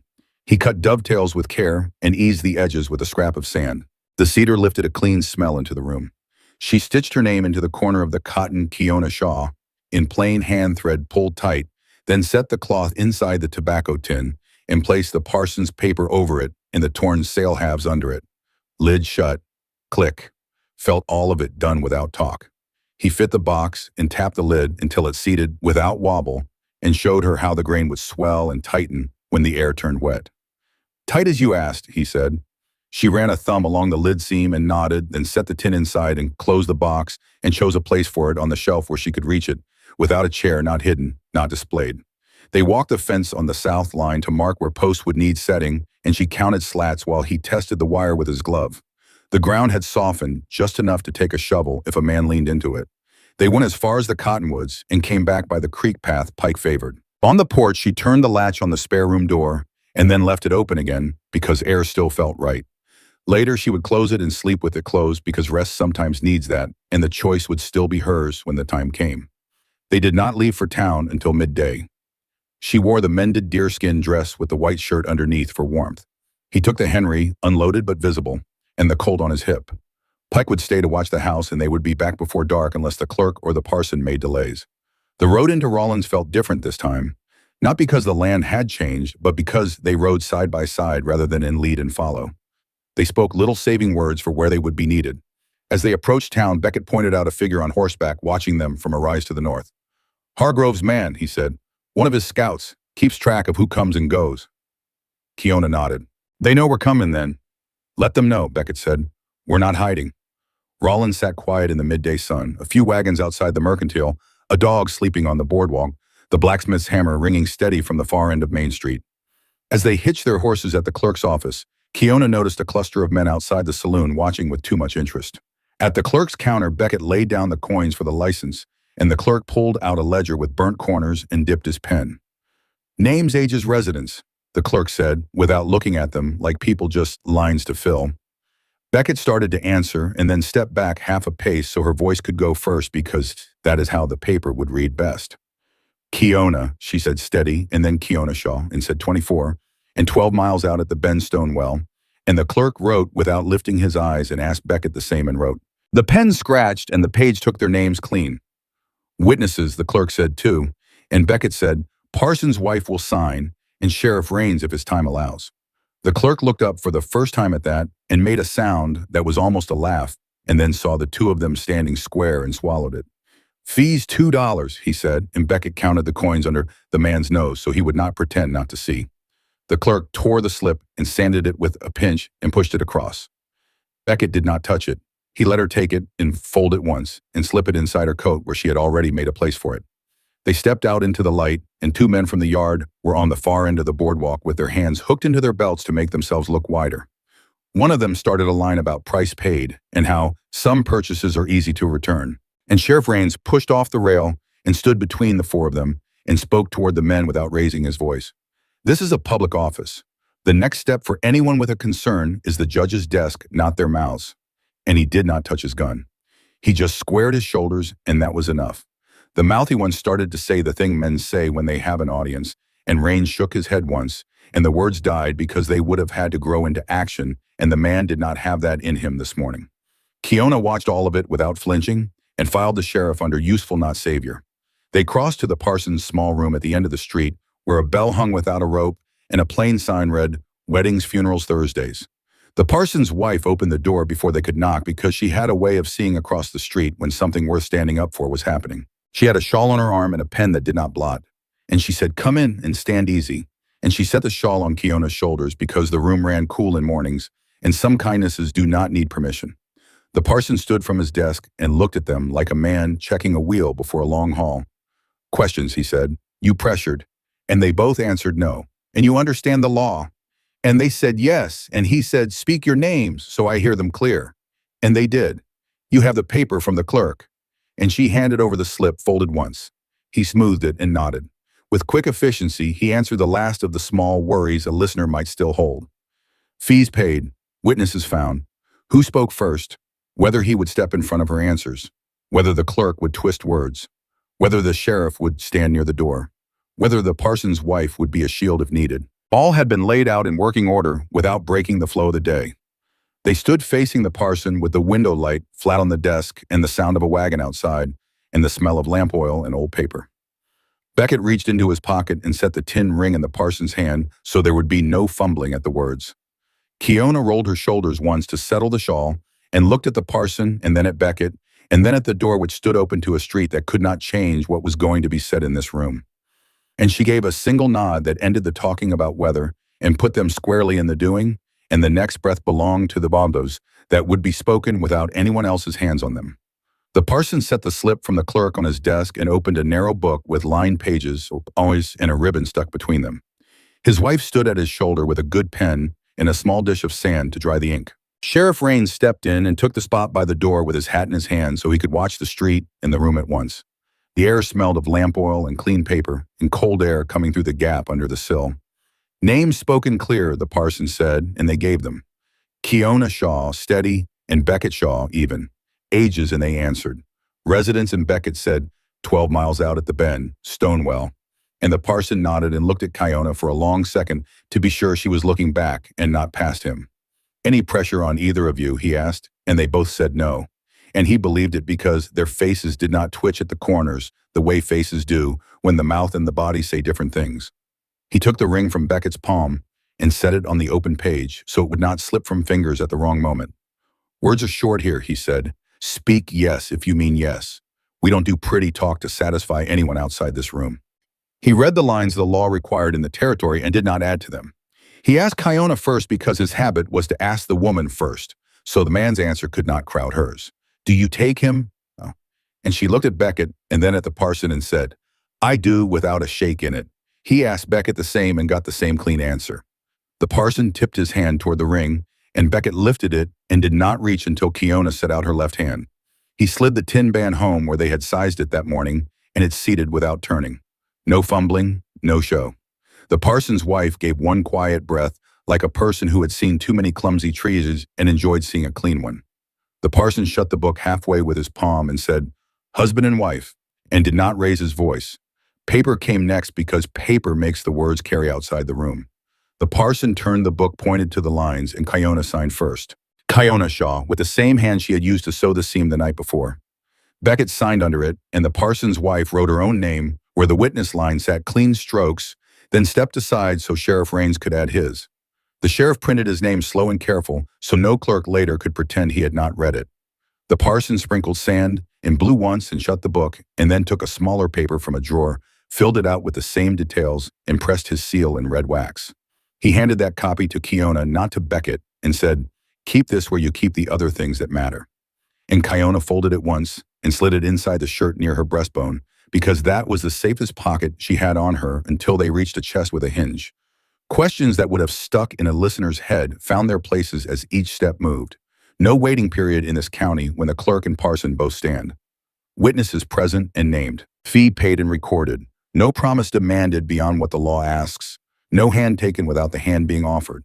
The ring used because they chose to use it, not because the parson required it. The sheriff standing in the doorway, not to bless the thing, but to make sure it was not disturbed. They did not linger. The parson's wife lifted the shawl on Kiona's shoulders to settle it smoother and pressed a wrapped biscuit in her palm with a look that said, "Eat after the papers." Kiona nodded once and kept the biscuit because food after a hard morning steadies a person. Beckett thanked the parson with a short word, and that was the end of talk inside. The sheriff shifted to the side so they could walk through ahead of him, and they stepped into the light with the street laid out in front of them, and a wagon creaking past, and the cafe door swinging on its hinge. Two men from the yard had waited where the boardwalk widened, shoulders turned, so they would look bigger in the glass of the cafe window. One of them started with the same line about price and property and whether a man who pays high expects a return. His mouth was shaped to draw a crowd. Sheriff Raines slid in between the four of them before the second word could land. "Court's that way," he said, pointing with his hat toward the judge's door. "You got a claim, you file it. You got talk, swallow it." The mouthy one reached for Kiona's sleeve because habit runs ahead of sense. Beckett's hand locked around the man's wrist so fast it made the skin go white, and he did not twist. He only held until the man's face changed from bravado to calculation, then let go before it turned to a challenge. The sheriff's hand settled on the man's shoulder, slow and heavy, and he said, "Not today without heat." Just the weight of a man who had slept too little and would not spend what he had on foolishness. The two hands looked for eyes along the street to back them, and found none because mourning in Rawlins belongs to people who have real business. Kiona did not step behind Beckett, and she did not stare the men down either. She kept her place at his side level with him, and she looked once at the sheriff and once at the parson's open door, and then back at Beckett. She had the paper against her chest, and the ring on her finger, and the shawl set where it lay right. She did not speak because the room had already held her words, and the street did not rate them. The two hands moved off with a spit that fell short of anyone's boot, and that was the last they did that mattered. They crossed back to the clerk's counter to confirm the ledger line was set, and the clerk read it aloud in a bored voice because this was his work and not his fight. Shaw Beckett, Shaw Kiona. Ages and residence is already stated. Marriage solemnized by Parson Hugh Laird with his wife and Sheriff Tully Raines as witnesses. One copy filed, one delivered, fee paid in full. The clerk blotted the line and closed the book with a slap that was more habit than malice. Beckett kept his hands on the counter so they would not look like fists, and Kiona tipped her chin once. And that was the end of the desk work. Practical points that might hang a mind were answered in the doing. No need for a father or guardian because the parson had asked age and consent and taken her clear yes. No demand for a church service because the law here lived in the courthouse and in the parson's room. No change to her first name because it was hers. Last name chosen by her and written by her hand. The sheriff's presence recorded so no one could later pretend the thing had been done in a corner. Outside again, Beckett untied the reins and set his boot in the stirrup and looked at the street one more time, the way a man checks a gate after he shuts it. Kiona mounted without help, the biscuit still in her coat pocket for later. The ring catching one hard glint of winter sun and then going quiet. Sheriff Raines tipped the brim of his hat down and said to both of them, "Ride on." Not as a blessing, not as an order, just the next step named. Beckett said, "Much obliged," and meant it only for the space held clean at the door. And Kiona looked once back at the parson's wife, who had stepped to the stoop and lifted her chin in return. Then they set their horses to a steady pace down the street without stopping at the cafe or the mercantile, because a morning like this stays right if you keep it moving. By the time they cleared the last building and the wagon ruts joined the open road, the noise of Rawlins had thinned to a scrape of wheels and a shout far off. The creek line showed ahead, and the country opened the way it does once you pass the last boardwalk. And the last of the questions anyone might still carry: would the town try to undo what was done? Would a loud mouth turn into a hand with a weapon? Would the parson hedge? Would the clerk stall? Would the sheriff hold the doorway? Would Kiona speak for herself in the room had been answered by steady steps and names written where they cannot be rubbed out. The rest of the day stood waiting on the far side of the second rise, where the wind ran clean and the horses knew the way without being told. They left Rollins without looking back, and the horses settled into a pace that could be held, and the road opened wide and clean. And by the second rise, the town noise had turned into one thin scrape behind them, and the creek line showed like a strip of glass, and they spoke little because the work of the morning had taken most of their words, and what was left should be saved for when a thing truly needed saying. Kiona was the first to break the silence. That man watching from the rise. Hargrove's man. Beckett nodded. I saw him. He'll tell Hargrove. Yes. She considered this, and Hargrove will care that you took what he thinks was his. Beckett's jaw tightened. Hargrove takes what isn't his every day. Land, cattle, people. He doesn't like when someone refuses to play his game. I've seen his ranch, Kiona said, her voice dropping lower. 3 summers ago, my cousin was taken there. We never saw her again. Beckett glanced at her. I'm sorry. It's why I was by the creek that day, she said, looking for signs of her. I went too far from our camp. They rode another mile in silence, the implications settling between them. Hargrove has the judge in his pocket, Beckett said finally, and half the deputies, but not the sheriff, not Raines. Will it be enough, she asked. It will have to be, he said. We have the papers. We have witnesses. We have the law, even if the law doesn't always work the way it should. By the time the stone well came into view, Pike's bark reached them from the yard and then dropped to a low huff as he caught their scent, and the house stood the same as they had left it, which is how a house ought to stand on a day when the law has been used for its proper purpose. He swung down first and loosened cinches and checked fetlocks with quick hands. And she stepped to the bucket rope and hauled water hand over hand and let each horse drink without rushing, and then led the spare mare to the rail while he ran a palm along the boards of the porch to feel for any draft he had missed. There was none. Inside the kitchen, the air held last night's heat under the stove lid, and the square of light in the window had shifted to the far side of the table, and she set the shawl the parson's wife had given her on a peg beside the door, because a thing worn for a certain hour should have a place to rest when that hour is done. He lifted the front latch and then left it as it had been, so she could be the one to throw it later if she wanted, and she did not touch it yet because leaving it unthrown was still her call. They ate standing at first because hunger had outpaced ceremony. Bread warmed on the stove-board, the wrapped biscuit the parson's wife had pressed in her hand, coffee poured and not left to boil long this time. And when the edge was taken off, they sat, and the full weight of what had been written and spoken in town spread out over the room in a way that did not press. He set a small tobacco tin on the table and pushed it to her side and waited. Clerk's copy is ours, he said, and the parson's paper with the seal. Both folded clean. She opened the tin and saw the red wax mark in the neat fold and the scratch of the clerk's hand, and closed the lid and held it a moment against her palm because the weight of paper is light and the meaning is heavy. Then she said, "This stays where I can find it without asking."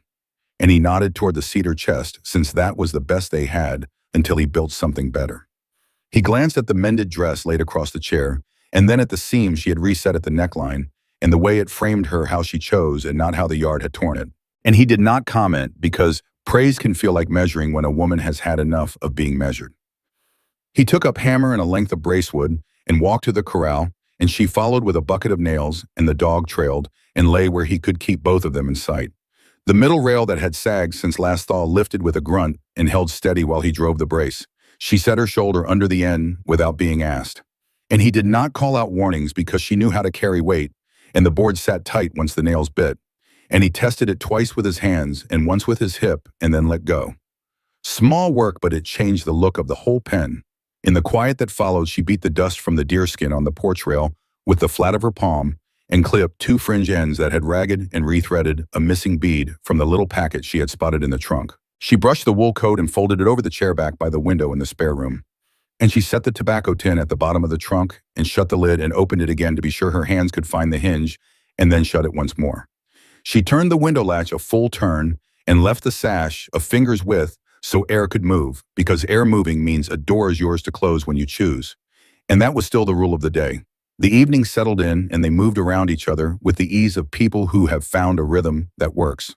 Supper was simple, the last of the beans and more bread, but it tasted better than it had the night before. As darkness fell, Kiona heard hoofbeats on the road, still distant, but coming their way. "Someone's coming," she said, and Beckett was already at the window, the Colt in his hand. Pike let out a low growl from the porch where he'd gone to investigate. "How many?" she asked. "More than one," Beckett said, his voice tight. "4, maybe 5 riders." He moved to the door and opened it a crack, peering out into the gathering darkness. Lanterns, he said. They're not trying to hide. Hargrove, Kiona asked, and the name hung between them. Maybe. Beckett checked the Colt cylinder and then reached for the Henry on the rack. Stay inside. I'll meet them in the yard.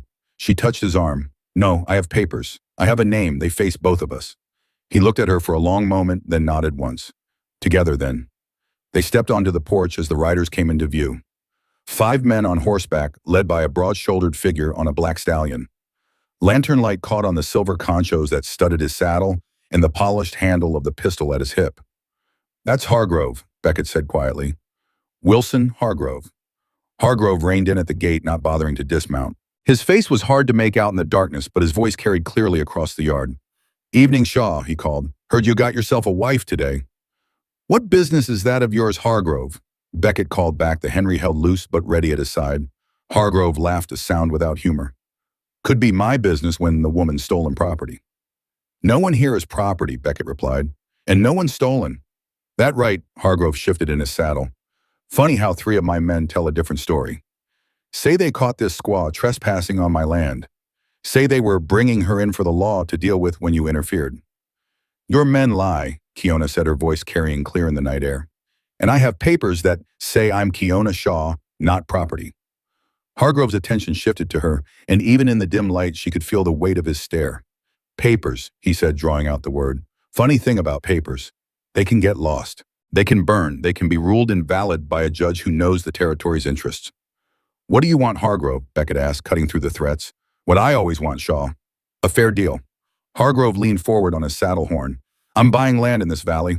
All of it eventually. Your patch is small, but it sits on good water. I'll give you fair price for it, more than fair considering the circumstances. And if I'm not selling, Hargrove's voice hardened, then things get complicated. Seems to me a man who keeps company with Indians might have his loyalties questioned, especially a man with your history. Beckett stiffened beside her. Oh yes, Hargrove continued. I know about your bounty hunting days, Shaw. I know about that Apache who died on your watch. How do you think that story would play with the territorial authorities, a former bounty hunter? Harboring Indians, maybe passing information to the hostiles. That's a lie, Beckett said, but his voice had an edge now. Truth lies.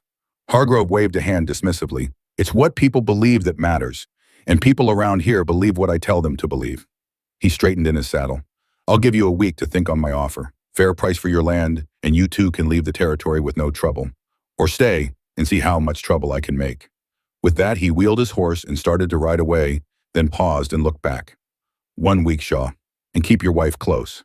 There are still men looking for runaway Indians in these parts. The riders turned and disappeared into the darkness, the sound of hoofbeats fading gradually into the night. Beckett and Kiona stood on the porch until the last echo died away. Pike circled the yard, sniffing at the ground where the horse had stood, hackles still raised. He won't wait a week, Kiona said finally. No, Beckett agreed, he won't. They went back inside and Beckett threw the latch this time, checking it twice to make sure it was set. He placed the Henry back on the rack but kept the Colt on his belt. What did he mean about your history? Kiona asked, sitting at the table, her hands flat on the surface. Beckett's jaw worked. It's like I told you, I was a bounty hunter. I brought in a man who died. But Hargrove makes it sound like I worked for him, like I hunted for him. Did you know? The word came sharp and definite. But it doesn't matter. Hargrove owns half the county officials. He can make any story stick if he wants to. Then we fight, Kiona said simply. He looked at her, surprise crossing his face. We fight, she repeated. Not with guns, though, that too, if it comes to it. But with the law first, with witnesses. With people who know what Hargrove really is. Beckett sat across from her. Who would stand against him? He wasn't wrong about the influence he has. Sheriff Raines, she said, the parson and his wife. Dr. Mills at the drugstore, I saw how he looked at us, and others maybe. People who've lost land or family to Hargrove, but were too afraid to speak alone. It's dangerous, Beckett warned. Hargrove doesn't make empty threats. More dangerous to run, she said. A woman with no land is easier to take than a woman with land and a name and witnesses. She reached across the table and laid her hand over his. I did not leave one cage to hide in another. He studied her face in the lamplight, then slowly nodded. All right, he said, we fight. That night, for the first time, Kiona closed the door to the spare room. Not out of fear, but because a door that can be closed is proof of choice. She lay awake listening to the night sounds of the house, different now, with the weight of Hargrove's threat hanging over them. In his room, Beckett cleaned the Colt and counted bullets, and thought about fences that would need watching and allies who would need finding. Sleep came late to both of them, but it came with resolve rather than resignation. By first light, they would need a plan. By week's end, they would need more than paper to keep what was theirs. Outside, the wind picked up, rattling the shutters. Something that might have been a distant rider passed on the road, then faded into the night. Pike growled once from his place by the door, then settled back with watchful eyes. The first day of their marriage had ended with a threat. The second would begin with defiance. End of Part 3, continue to Part 4. Retry via T Part 4, Huang Bornhausen to Edit Souls of the Frontier Part 4, The Gathering Storm. The next morning broke cold and clear, with frost rimming the window glass and smoke from the stovepipe rising straight in the still air. Kiona woke early, listening to Beckett's movements in the kitchen, the soft scrape of the coffee pot, the careful closing of the stove door, the familiar rhythm of a man trying not to wake another.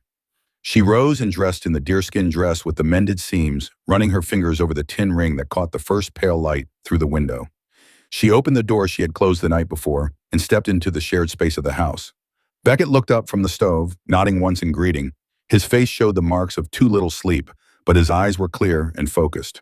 "I've been thinking," he said, setting a cup of coffee on the table for her, "about Hargrove." "As have I," she said, taking the cup and letting the warmth seep into her hands. "He'll move faster than a week," Beckett said. "That was just for show. First, he'll try to turn the town against us. Stories about you being stolen property, about me being a renegade sympathizer." Kiona nodded. "Then when that doesn't work fast enough, men will come. Not Hargrove himself, his hands. They'll test the fences, maybe run off stock. And when that doesn't work, they'll come at night," Beckett finished. "Fire maybe, or just numbers too great to fight." They sat with this knowledge between them, a sipping coffee that tasted better than yesterday's because today's had purpose in it. "We need allies," Kiona said finally. "We have some," Beckett replied. "Sheriff Raines, the parson and his wife. Dr. Mills seemed to have no love for Hargrove." "Not enough," she said. "Not against a man who owns half the county." Beckett's jaw tightened. "No, not enough." Pike whined at the door, wanting out, and Beckett rose to let him. The dog bolted into the yard, circling once before disappearing around the corner of the house on his morning patrol. "There are others," Kiona said. "Others Hargrove has wronged. My people, the small ranchers whose land he's taken, the families of women who've disappeared. Finding them is one thing," Beckett said. "Getting them to stand together is another." "Then we start with those we know," she said. "Today." They finished breakfast in the sharpening light, the plan taking shape between them. They would ride to Mrs. Dayton's first, then circle to town to speak with Dr. Mills and the sheriff. A circuit that would let them measure who might stand with them and who might turn away. Beckett loaded the Henry and checked the Colt and set both where they could be reached. Kiona took the papers from the cedar box and tucked them inside her dress close to her skin, where they could not be lost or taken. They mounted up with Pike left to guard the house and rode north under a high winter sky. Mrs. Dayton's small homestead sat nestled against a low ridge 3 miles from Beckett's land. A thin stream cut through the pasture where a dozen goats grazed on winter-dry grass. Smoke rose from the stone chimney, and a woman's figure straightened from the garden patch as they approached. Mrs. Dayton was a widow of 10 years, standing with gray-streaked hair, tied back in a severe knot, and hands that showed the work of keeping a place alone. She watched them come with a stillness that betrayed neither welcome nor rejection. "Morning, Charity," Beckett called as they neared. "Beckett Shaw," she replied, setting down her trowel and wiping her hands on her apron. "Heard you got married." "News travels," he said, dismounting. "News like that does." Her eyes moved to Kiona, who had also dismounted and stood straight beside her horse. "This would be the bride, then." "Kiona Shaw," Beckett said, and Kiona heard the quiet pride in the way he spoke the name. Mrs. Dayton's eyes narrowed slightly. "Apache," she said, not a question. "Yes," Kiona answered. Mrs. Dayton studied her for a long moment, then gave a single nod. "Well, come inside then. Day's too cold for standing about." The inside of Mrs. Dayton's house was neat and warm, with dried herbs hanging from the rafters and a loom set up by the largest window. She poured coffee from a pot that seemed always ready and set 3 cups on the table without asking. "Now," she said, sitting across from them, "what brings you besides showing off a new wife?" "Hargrove," Beckett said, and the name changed the air in the room. Mrs. Dayton's face hardened. "What's he done now?" "Came to our place last night," Beckett said. 5 riders. Said he wants my land, and he doesn't much care for my choice of wife. Threatened us," Kiona added. "Said papers can burn. Said a judge would rule as he wished." Mrs. Dayton took a slow sip of her coffee. "And you're here because Because we need to know who stands with us, Beckett said plainly, and who doesn't. A small smile touched the corner of Mrs. Dayton's mouth. Direct as always, Beckett. She set her cup down with precision. You know, Hargrove tried to buy me out 4 years ago, offered half what the place was worth. When I refused, my best milking goat was found with its throat cut. Her eyes had gone distant with the memory. Month later, my well was fouled. Month after that, my youngest boy was beaten in town for looking wrong at one of Hargrove's hands. She refocused on them. My boy left for California after that. Said there was no fighting a man like Hargrove. I stayed because this land is all I have left of my husband. We're not asking you to fight, Kiona said softly. Aren't you, though? Mrs. Dayton replied. Just by coming here, you're asking me to choose a side. And there's only two sides when it comes to Wilson Hargrove, his way or the hard way. Silence fell between them, broken only by the soft tick of a clock on the mantel. There are more than us, Beckett said finally, more who've lost to him. If enough stood together, how many would be enough? Mrs. Dayton cut in. How many would it take to stand against his money, his hired guns, his pet judge? She shook her head. You're dreaming, Beckett. Perhaps, Kiona said, but sometimes dreams are all we have to hold against men who would take everything else. Mrs. Dayton looked at her with new interest. You speak well for Tom. She stopped herself. For an Apache, Kiona finished. My father traded with settlers. He believed understanding your enemy was the first step to surviving them. And is that what we are, enemies? No, Kiona said. Enemies don't share coffee at the same table. Mrs. Dayton considered this, then rose and went to a chest in the corner. She returned with a small leather pouch and set it on the table.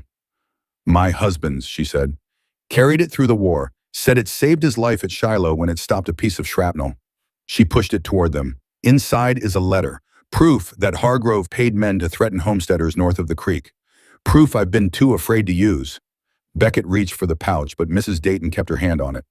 If I give you this, I'm choosing sides. You understand that Hargrove will know. We understand, Beckett said, and we wouldn't ask if— You're not asking, she interrupted. I'm offering. She released the pouch. But know this one letter won't stop him. Words on paper mean nothing to a man like that. They mean something to the law, Kiona said. Mrs. Dayton's laugh was short and hard. The law. Sheriff Raines is a good man, but he's one man, and Judge Porter only comes through once a month, and he dines at Hargrove's table when he does. Then we find more than paper, Beckett said, tucking the pouch inside his coat. We find people, witnesses, those who've lost to Hargrove but live to tell of it. You'll need more than talk to face what's coming, Mrs. Dayton said. She rose and went to the back door, whistling sharply. A young man appeared from the barn, wiping his hands on a rag. My oldest Samuel, she explained, just back from Denver. Samuel Dayton was broad-shouldered and solemn-faced with his mother's direct gaze. He nodded to Beckett and looked curiously at Kiona as he entered. Sam, Mrs. Dayton said, Mr. Shaw here is having trouble with Hargrove. Understanding passed over the young man's face. The land by the creek. And more, his mother said. I've given them your father's letter. Samuel's eyes widened. Mother. It's time, she cut him off. Past time. She turned back to Beckett and Kiona.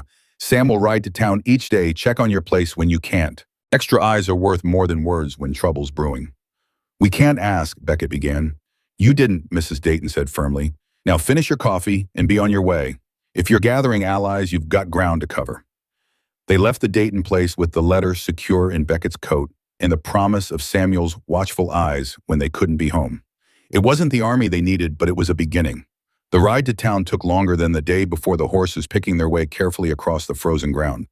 They spoke little, each turning over the morning's conversation and what it meant for the days ahead. She's afraid, Kiona said as they neared the outskirts of Rawlins.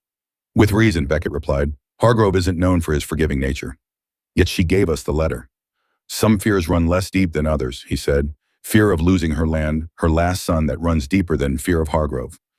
Rawlins sat quiet in the midday sun, the usual business of a small town moving at its own pace. A few wagons stood outside the mercantile, a dog sleeping on the boardwalk, the blacksmith's hammer ringing steady from the far end of Main Street.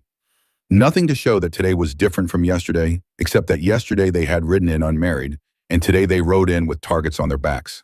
They hitched their horses outside Dr. Mill's drugstore and entered to the sound of a small bell above the door. The shop smelled of herbs and chemicals and the peculiar mustiness of old remedies in glass bottles. Dr. Mills himself stood behind the counter, a thin man with spectacles perched on a prominent nose and ink stains on his fingers. He looked up as they entered, and recognition flickered across his face. "Mr. Shaw," he said, setting aside the mortar and pestle he'd been using. "And Mrs. Shaw, I presume. Congratulations on your nuptials." "Oh, thank you, Doctor," Beckett said, removing his hat. "We've come on another matter." Dr. Mills glanced toward the door, then to the back of the shop. "Perhaps we should speak in my office," he said, lifting the counter flap to let them through. The office was small but orderly, with medical text lining one wall and a desk piled with papers and journals. Dr. Mills closed the door behind them and gestured to two chairs. "You've had a visitor," he said without preamble. "Hargrove or his men?" "Hargrove himself," Beckett confirmed. "Last night." Dr. Mills nodded as if this was expected. "And now you're looking for allies." "We are," Kiona said. "We're told you have no love for Hargrove." The doctor's face tightened. "A professional observation. I have seen too many broken bones, too many bruised women, too many mysterious accidents that trace back to that man or those who work for him." He removed his spectacles and polished them with a handkerchief, a gesture that seemed to give him time to consider his next words. "My daughter disappeared 7 years ago," he said finally, his voice carefully controlled. "A bright girl, just 19. She was engaged to a young man who owned a small freight business, a business that Hargrove wanted for his own shipping interest." He replaced his spectacles. "When the young man refused to sell, accidents began to happen. Shipments damaged, horses coming up lame. Then my daughter vanished on her way home from church." "I'm sorry," Kiona said softly. Dr. Mills acknowledged this with a small nod. 3 days later, her fiancé sold his business to Hargrove for 1/10 of its value and left the territory. "I never saw my daughter again." "You believe Hargrove took her," Beckett said. "I know he did," Dr. Mills replied, "but knowing and proving are different matters." "We may have proof," Beckett said, and explained about Mrs. Dayton's letter. "But we need more, and we need people willing to stand with us when the time comes." Dr. Mills was silent for a long moment. "What you're proposing is dangerous," he said finally. "Hargrove doesn't just own land and businesses. He owns people, officials, men with guns and badges." "Not all of them," Kiona said. "Sheriff Rains is one honest man surrounded by wolves," Dr. Mills finished. "But yes, Rains is his own man, a good one." He sighed heavily. "I've kept silent for 7 years, treated the injured, buried the dead, and said nothing because one man alone cannot stand against what Hargrove has built." He looked between them. "But perhaps I've been a coward too long." He reached into his desk drawer and withdrew a small book bound in black leather. "My records," he said. "Every injury, every death I've treated that I believe connects to Hargrove. Names, dates, circumstances. 7 years of evidence with no court willing to hear it." He held it out to Beckett. "Take it. Use it. I'll testify to every word when the time comes." Beckett took the book carefully. "Thank you, Doctor." "Don't thank me," Dr. Mills said grimly. "This won't end with words and paper. Hargrove didn't build his empire by respecting the law." "We know," Kiona said, "but the law is where we start." "Then you should speak with Sheriff Rains," Dr. Mills said. "He's had his own suspicions about Hargrove for years, but never enough evidence to act. Perhaps with what you're gathering, that might change." They left the drugstore with Dr. Mills' journal, secured alongside Mrs. Dayton's letter, 2 pieces in a puzzle they were only beginning to assemble. The weight of what they carried, not just paper and ink, but lives, disrupted people, disappeared. Justice, long delayed, sat heavy on both of them. The sheriff's office stood at the end of Main Street, a simple building with barred windows and a worn wooden sign. Inside, they found Sheriff Rains at his desk reading through wanted posters with a cup of coffee gone cold at his elbow. He looked up as they entered, recognition and something like resignation crossing his weathered face. "Mr. and Mrs. Shaw," he said, setting the papers aside. "Somehow I expected you'd be by today." "News travels," Beckett said, taking off his hat. "In a town this size, gossip's faster than telegraph," Rains agreed. "I heard Hargrove paid you a visit last night." "Word gets around," Kiona said.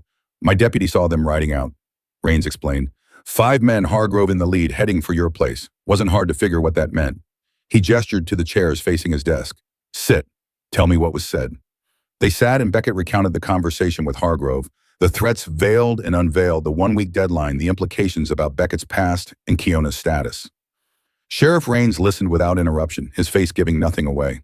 When Beckett finished, the sheriff leaned back in his chair and sighed. "Hargrove's getting bolder," he said. "Used to be he kept his threats more subtle, deniable." "He feels untouchable," Kiona said. "Because he mostly is," Rains replied. "He owns the largest ranch in the county, employs half the men in town, holds notes on businesses up and down Main Street." He gestured out the window. "That gives a man power, the kind that goes beyond what a badge can counter." "Yet you stood with us yesterday," Beckett pointed out, "at the Parsons, against his men." Standing against a few mouthy cowboys is one thing, Rains said. Standing against Hargrove himself is another. He studied them both. What do you want from me, Justice? Kiona said simply. The sheriff's laugh was short and without humor. Justice, in this territory, that's a luxury few can afford. Then we'll make it more affordable, Beckett said. He placed Dr. Mills's journal and Mrs. Dayton's letter on the desk. We're gathering evidence, witnesses, people Hargrove has wronged who are finally willing to speak. Sheriff Rains looked at the items but didn't touch them. Evidence is only useful if a judge will hear it, and Judge Porter dines at Hargrove's table. Beckett finished. We know, but there's a circuit judge due next month. Judge Hawkins. They say he's honest. If he lives that long, Rains muttered. He finally reached for the journal, opening it and scanning a few pages. His expression darkened as he read. Mills kept this all these years. 7 years, Kiona confirmed, since his daughter disappeared. Rains nodded slowly. I remember. Pretty girl, engaged to that freight operator who sold out and left town. He looked up. Mills never said he suspected foul play. Would it have mattered if he had? Beckett asked. The sheriff's face tightened. Maybe not then. I was newer to the badge, had less to work with. He closed the journal. But this is a start. If others are willing to stand with you to testify, they are, Kiona said. More will be. Rains studied them both for a long moment. You know what you're starting. This isn't just about your land or your marriage. This is about breaking Hargrove's hold on this county. That won't come cheap or clean. We know, Beckett said, but some things are worth the price. The sheriff rubbed a hand across his face, suddenly looking every one of his 58 years. I've watched Hargrove build his empire for a decade, he said, seen good people run off their land, seen others disappear, seen the law twisted to serve his purposes. And I've done too little, told myself one man with a badge can't fight the tide. He straightened in his chair. Maybe it's time that changed. You'll stand with us, Kiona asked. I'll uphold the law, Raines corrected, which means I'll protect witnesses, secure evidence, and ensure Judge Hawkins gets a fair hearing of the facts when he arrives. He pushed the journal and letter back across the desk. Keep these safe. Gather more if you can, and watch your backs. Hargrove won't wait for legal proceedings if he thinks he's cornered. What about his 1-week deadline? Beckett asked. He won't honor it, Raines said flatly. Expect trouble sooner. I'll send a deputy to ride past your place when I can, but I can't post a man there full time. We have help, Kiona said. Mrs. Dayton's son will watch when we can't. Good, Raines nodded. And I'd suggest stocking supplies, food, ammunition. Once Hargrove realizes what you're doing, he might try to cut you off, make it hard to come to town. They left the sheriff's office with the evidence secured once more and a cautious sense that the day had gone better than they might have hoped. 3 allies where before they had none. It wasn't enough to face Hargrove's reach, but it was a beginning. As they mounted up to leave town, Beckett noticed a man watching them from the saloon doorway, one of the hands who had been at the auction. The man made no move toward them, but his stare followed them as they rode past. Word will get back to Hargrove, Beckett said as they cleared the town limits. About our visits today. Let it, Kiona replied. Let him know we're not hiding. The ride home was tense, both of them watching the ridge lines and scanning the brush for any sign of movement. But the land remained empty save for a hawk circling high overhead and a small herd of pronghorn grazing on a distant slope. They were a mile from home when they saw the smoke. It rose in a thin column against the pale sky, black and oily, in a way that spoke of more than a cooking fire or brush burning. Beckett kicked his horse into a gallop without a word, and Kiona matched his pace, her heart hammering against her ribs. As they crested the final rise, the ranch came into view. The house still stood, but the small shed behind it was ablaze, flames licking up the dry wood and smoke billowing into the winter air. Pike was barking frantically, running circles around the fire, but unable to do anything to stop it. They rode hard into the yard, Beckett leaping from his horse before it had fully stopped. Get water, he shouted, running for the well. Kiona dismounted and grabbed buckets from the porch, then ran to join him at the well. They worked in desperate tandem, hauling water and throwing it on the flames, but it was clear the shed was already lost. The best they could do was keep the fire from spreading to the house or barn. 20 minutes of frantic work left them soot-stained and gasping, the shed a smoldering ruin, but the rest of the ranch intact.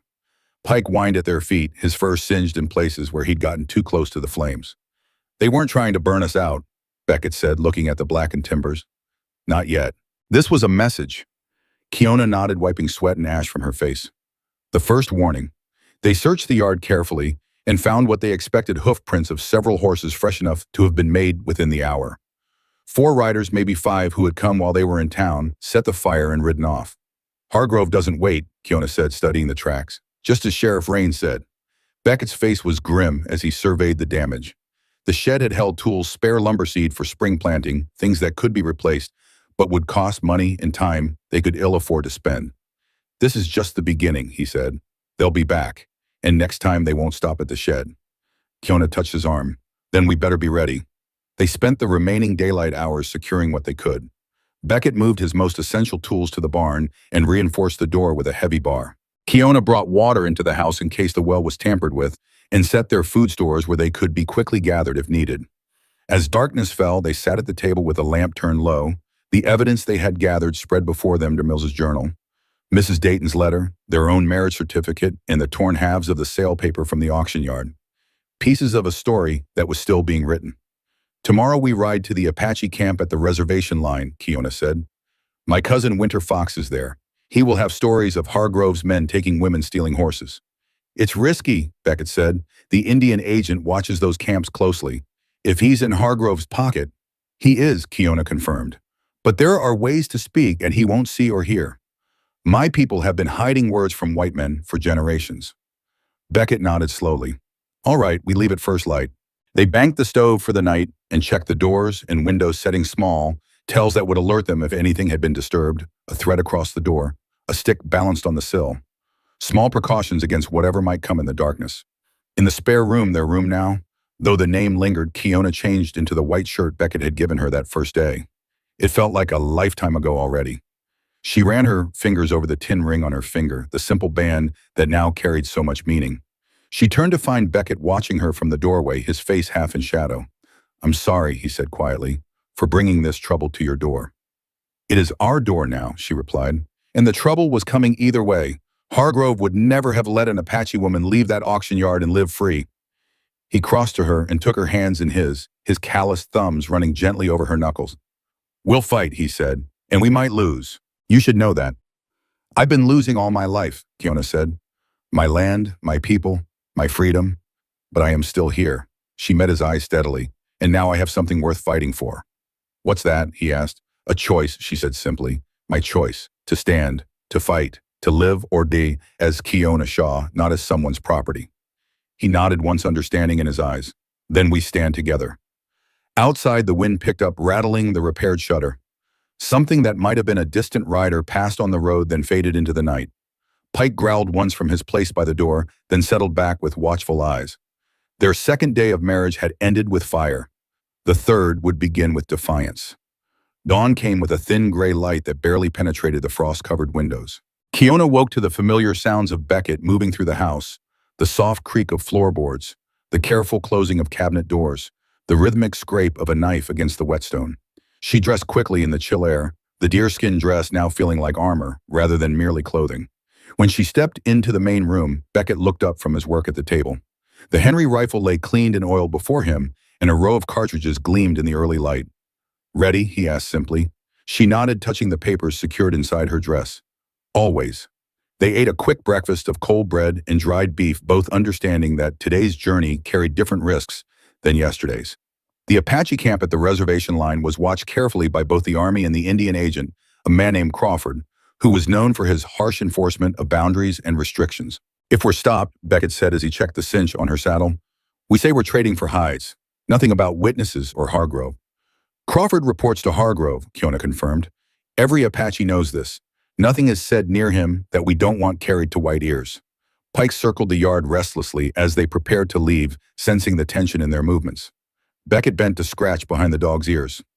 Guard the house, he told Pike. We'll be back by nightfall. They rode east with the rising sun at their backs, following the creek that marked the edge of Beckett's property before turning north toward the hills that separated settled ranch land from the much-reduced Apache territory. The morning was cold and clear, their breath, and the horses showing white in the winter air. They spoke little during the ride, each absorbed in their own thoughts and watchful of the landscape around them. Once they spotted dust on the horizon that might have been riders, but it veered away to the north without approaching. By midday, they reached the boundary that marked the beginning of the reservation lands, a line that existed more firmly on government maps than it did on the actual terrain. A weathered sign with faded lettering warned that entry required permission from the Indian agent.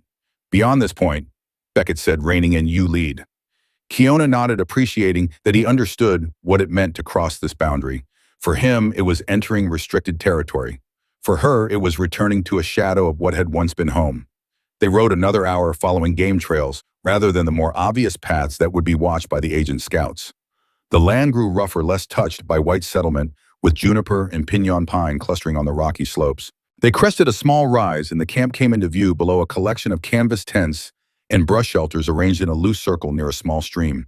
Several cooking fires sent thin columns of smoke into the air, and figures moved between the dwellings carrying water or tending to daily tasks. Kiona halted her horse and studied the camp carefully.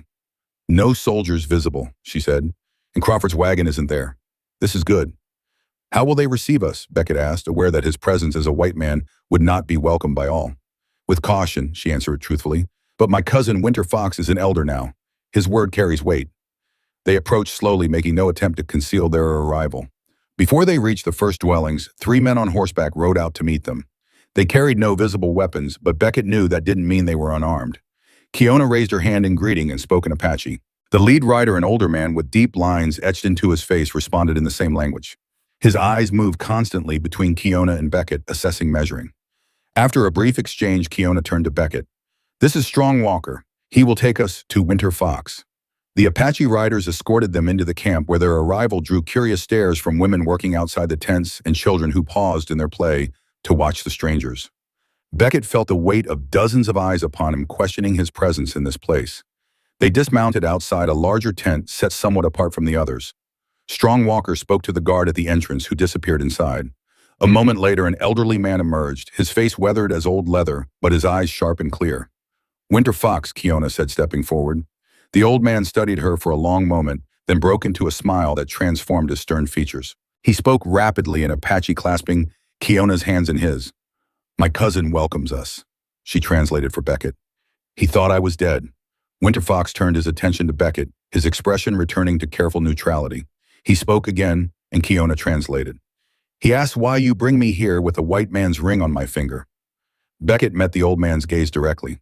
"Tell him I bring you with your own choice on your finger," he replied, "and we come seeking truth about a man who has wronged both our peoples." When Kiona translated, Winter Fox's eyebrows rose slightly.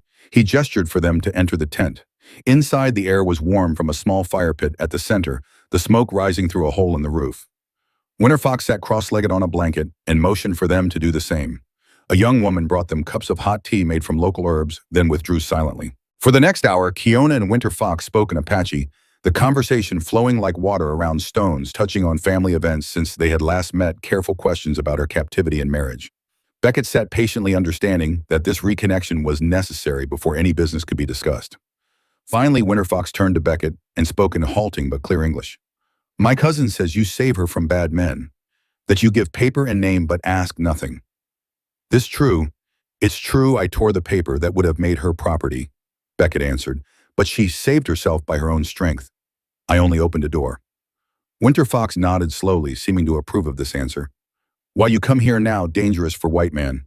More dangerous for Apache woman with white man." Kiona leaned forward. "We seek witnesses against Wilson Hargrove," she said in English, the name falling like a stone between them. Winter Fox's face hardened at the name. He spoke a few sharp words in Apache, then switched back to English. "Hargrove, bad spirit, takes land, takes women, takes life. He's threatening our home," Beckett explained, "and he has done this to others for years. We're gathering evidence to bring before a judge who might listen." "Judge," Winter Fox's laugh was short and bitter. "White judge, listen to Apache words." "This one might," Kiona said. "If enough speak together, white and Apache both." Winter Fox was silent for a long moment, staring into the fire.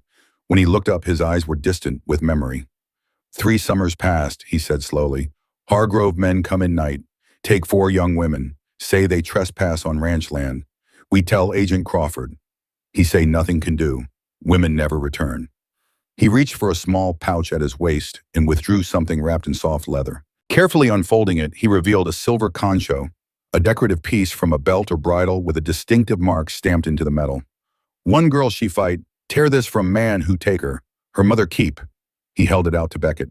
"Hargrove mark, his cattle, his men, his evil."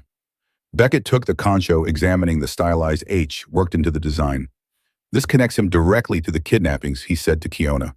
It's evidence a judge could understand. Winterfox spoke again in Apache, and Kiona's face grew solemn as she listened. When he finished, she turned to Beckett. He says there is more. A place in the hills north of Hargrove's ranch. A cabin where they take women before selling them south to New Mexico. One girl escaped 2 years ago, made it back here before dying of her wounds. She told of many women kept there, Apache Mexican, even white girls from town. Beckett's jaw tightened. Could you find this cabin? Winterfox nodded. I know place. No Apache go there. Bad spirits. Bad men with guns. Would you testify? Beckett asked. Tell a judge what you've told us. The old man considered this, his face unreadable. White judge believe Apache words against rich white man. Not alone, Beckett admitted, but we have others. A doctor whose daughter disappeared. A widow whose son was beaten. A sheriff who has suspected for years but never had enough evidence. Winterfox exchanged a long look with Kiona, some understanding passing between them that Beckett couldn't read. I speak, Winterfox said finally. Others will speak too. Mothers who lost daughters. Fathers who lost sons. He leaned forward, his voice dropping lower. But words not enough against Hargrove. He not wait for judge. He send men first. We know, Kiona said. They've already burned our shed. It's only the beginning. Winterfox nodded grimly. You need more than words now. Need eyes that watch, ears that listen. He spoke rapidly in Apache to someone outside the tent flap, and moments later a young man entered and sat beside them. This swift deer, Winterfox said. My grandson, good scout, speaks white man talk. He watch Hargrove Ranch. Count men, count guns, find cabin where women kept. The young man, lean and sharp-eyed, nodded once to Beckett. I can move where white men don't see, he said in clear English. Send word to you through Kiona's old ways. Beckett understood they were being offered more than testimony. They were being offered an ally behind enemy lines, someone who could warn them of Hargrove's movements before they happened. It's dangerous, he said, not wanting blood on his hands. Swift Deer's smile was cold. Living is dangerous, has been since white men came. At least this danger has purpose. They spent another hour in Winterfox's tent sharing what they knew of Hargrove's operations and making plans for gathering and safeguarding witnesses. By the time they emerged, the winter sun was already sliding toward the western hills. We need to leave soon, Beckett said, checking the position of the sun. It's a long ride back and I don't want to be on the trail after dark. Winterfox walked with them to their horses, speaking privately to Kiona for a few moments in Apache. When they finished, he turned to Beckett.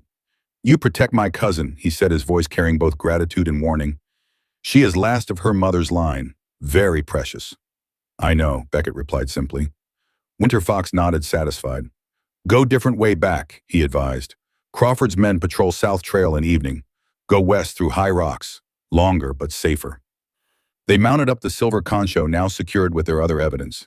Swift Deer had already disappeared, beginning his dangerous mission of watching Hargrove's operations. As they rode out of the camp, Kiona looked back once at the people she had left behind, some by choice, some by circumstance. What did Winterfox say to you at the end? Beckett asked as they followed a narrow trail through the rocky western slopes. He said I carry the old blood, she replied, that my children will be bridges between worlds. She glanced at him. He has seen this in dreams. Beckett nodded, accepting this as he had learned to accept many things that didn't fit neatly into the white man's understanding of the world. They rode in companionable silence as the light began to fade, picking their way carefully through terrain too rough for speed. The horses were tired, and both riders were alert for any sign of danger. They were still an hour from home when Kiona reined in, suddenly raising her hand for silence. Beckett halted beside her, listening. At first he heard nothing beyond the normal sounds of evening, the distant cry of a hawk, the whisper of wind through juniper branches. Then he caught it, the faint but distinctive sound of horses moving at speed coming from the direction of their ranch. Riders, he said quietly.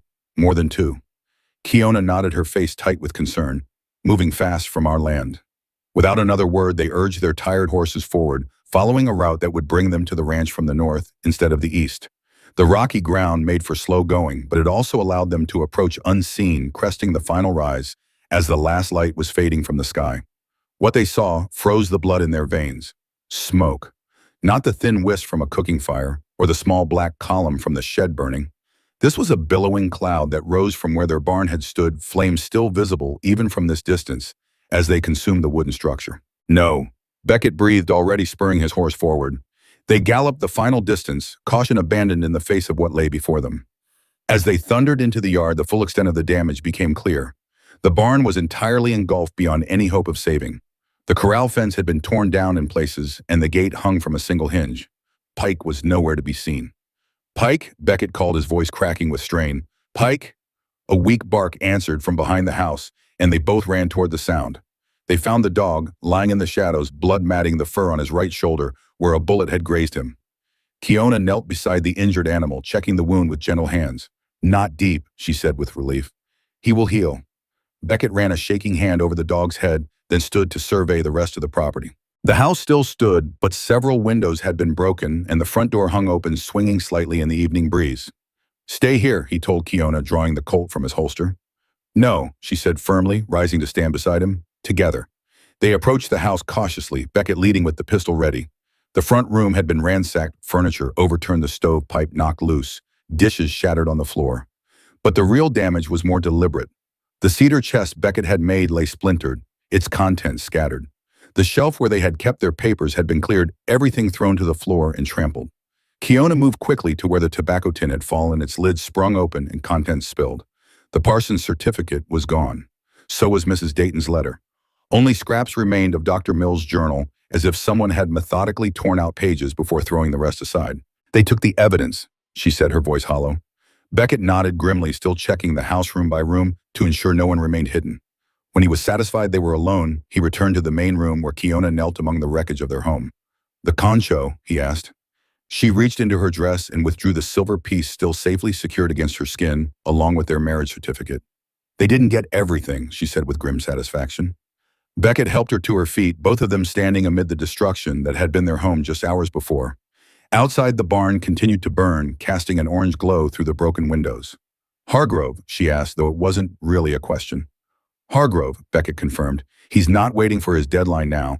This was meant to end. It destroy our evidence, our shelter, our hope." His jaw tightened. "He doesn't know us very well." They worked through the night, salvaging what they could. The barn was a total loss, but the house, despite the damage, could be secured enough to keep out the night's chill. They boarded the broken windows with planks from the porch steps and hung a blanket over the damaged door.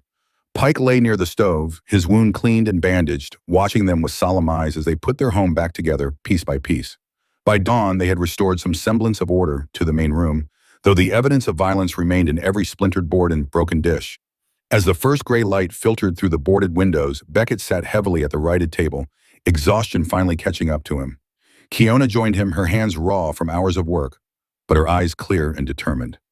"They think this will make us run," she said, "or make us easier to kill next time," Beckett added grimly. "Without shelter, without allies, without evidence. What do we do now?" Beckett reached across the table and took her hand, his callous thumb running over the tin ring that had somehow survived the destruction. "We fight," he said simply. "But not here, not now." "Where town?" he said. "In the open where Sheriff Raines can see, where there are witnesses.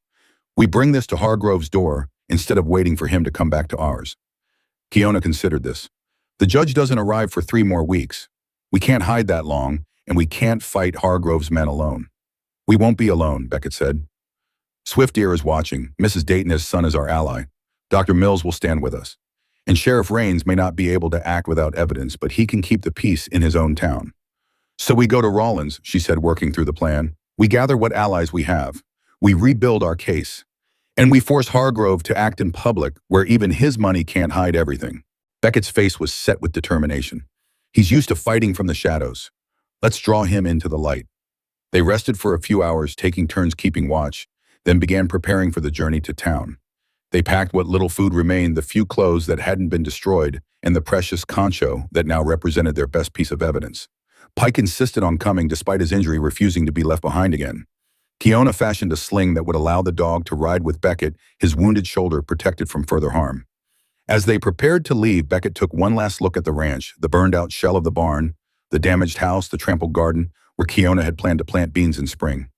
Not much by the standards of men like Hargrove, but it had been his home. Their home. "We'll rebuild," Kiona said, reading his thoughts, "when this is over." He nodded, turning away from the ruins to face her. "Yes," he said, "when this is over."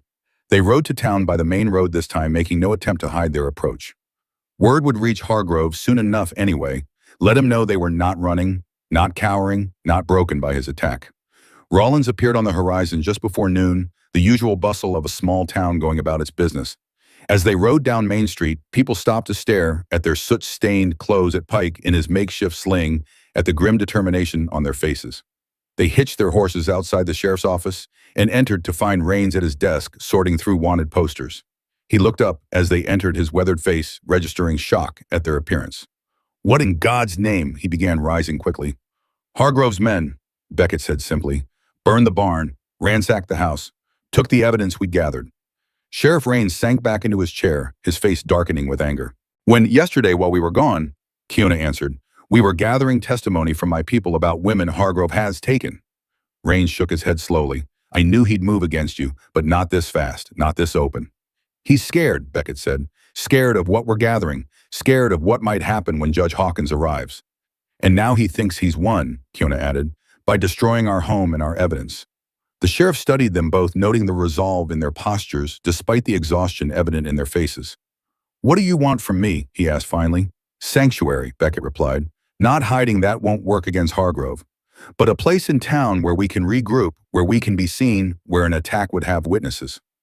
Rains considered this. "The old Miller place," he said after a moment. "Behind the church. Been empty since the widow passed last spring. It's not much, but it's solid, and it's where I can keep an eye on it." "Thank you," Kiona said. "Don't thank me yet," Rains warned. "Bringing this fight to town puts others at risk. Hargrove won't care who gets caught in the middle." "Neither did he when he was taking Apache women and leaving their families to grieve," Kiona replied, her voice steady. "Or when he was driving farmers off their land. Or when Dr. Mills's daughter disappeared. The town hasn't been caught in the middle for years," Beckett added. "Most just didn't know it." Sheriff Rains couldn't argue with that. He stood and reached for his hat. "I'll take you to the Miller place. Then I'll round up a few men I trust to stand watch tonight. After that," he shrugged, "after that, we see what Hargrove does next." As they left the sheriff's office, Esther Mills approached from across the street, his face lined with concern. "I heard you were back," he said, eyes taking in their appearance, "and that there was trouble." "Hargrove's men burned us out," Beckett confirmed. "Took the evidence, including your journal." The doctor's face paled. "Those records, years of observations." "We still have this," Kiona said, showing him the silver concho. "From a girl taken from the Apache camp. Hargrove's mark." Dr. Mills examined it, his professional detachment faltering slightly as he turned the piece in his hands. "This connects him directly," he murmured, "to the disappearances, to the women. And we have witnesses," Beckett added. "Winter Fox and others from the camp who will testify about women taken." The doctor looked up, a new resolve hardening his features. "Then we still have a case, not as strong as before perhaps, but enough to bring before Judge Hawkins. If we survive until he arrives," Sheriff Rains said dryly. "We'll do more than survive," Kiona replied. "We'll gather more evidence. We'll find that cabin in the hills where they keep the women before selling them south." DeMille's head came up sharply. "Cabin what cabin?" "North of Hargrove's ranch," Beckett explained. "According to Winter Fox, it's where they hold women before moving them to New Mexico. One girl escaped and made it back to the camp before dying. She told them about it." The doctor's hands began to tremble slightly. "North of the ranch," he repeated. "In the hills. I've heard whispers, rumors among the Mexican laborers who come through town. They avoid that area, say it's haunted by the cries of women." "Not haunted," Kiona said grimly. "Haunting." Sheriff Rains led them toward the small house behind the church, his mind clearly working through the implications of what they'd shared. As they approached the building, a simple one-room structure with a sagging porch but solid walls, a woman's voice called out from across the churchyard. "Sheriff, hold a moment." They turned to see Mrs. Dayton hurrying toward them, her gray-streaked hair coming loose from its severe knot, her face flushed with exertion. "Samuel told me what happened," she said as she reached them. "He rode by your place this morning and found it burned. He thought—" She stopped, seeming to gather herself. "He thought you might be dead." "Not yet," Beckett said, though not for lack of trying on Hargrove's part. Mrs. Dayton nodded, her eyes taking in their bedraggled state. "You'll need supplies, food, blankets." She turned to the sheriff. "The Miller place has been empty since spring. It'll need tending." "We were just heading there," Rains confirmed. "I'll bring what you need," Mrs. Dayton said decisively, "and Samuel will bring word from others. You're not alone in this fight, though many are still afraid to show their faces." As she hurried off on her self-appointed mission, Sheriff Rains shook his head with something approaching admiration. "Charity Dayton," he mused. "Never thought I'd see the day she'd step into a fight like this." "People surprise you," Kiona said quietly, "when they've had enough fear." They continued to the small house, which was dusty but sound. A bed frame stood in one corner, a table and two chairs in another. The stone fireplace would need cleaning, but it would draw well enough to keep out the winter chill. It's not much, Sheriff Raines said apologetically, but it's defensible. One door, two windows I can post men near. It's more than we had last night, Beckett replied. As the sheriff left to organize a watch, Beckett and Kiona stood in the center of what would be their home for the coming days. A sanctuary of sorts, a fortress, perhaps a place to regroup and plan their next move against a man who had ruled the county through fear for too long. Pike limped to the hearth and lay down with a saw, his loyalty undiminished by his wounds. Kiona knelt beside him, checking his bandages with gentle hands. Beckett moved to the window, looking out at the town that now held their fate. "This isn't how I thought our first week of marriage would go," he said with a grim smile. Kiona looked up, her own smile faint but real. "No, you didn't promise me excitement when you tore that paper. I promised you a door you could close," he replied. "Not much more than that." She rose and came to stand beside him, her shoulder touching his as they looked out at Rollins together. "You gave me a choice," she said quietly. "No one had given me that in a long time. The rest," she gestured at their circumstances. "This is just the cost of choosing freedom over fear." Beckett turned to her, studying the face that had become more dear to him than he had thought possible in so short a time. He reached out and gently traced the line of her cheek, his calloused fingers rough against her skin. "When this is over," he said, "I'll build you a home no one can burn, with doors that close and windows that don't stick in winter." "When this is over," she replied, taking his hand and holding it against her heart, "we'll build it together." Outside, the afternoon sun cast long shadows across the churchyard. In the distance, a rider moved quickly out of town, heading north toward Hargrove's ranch. The message would be delivered soon. The Shaws had not run, had not hidden, had not broken. The battle for justice and for home had only just begun.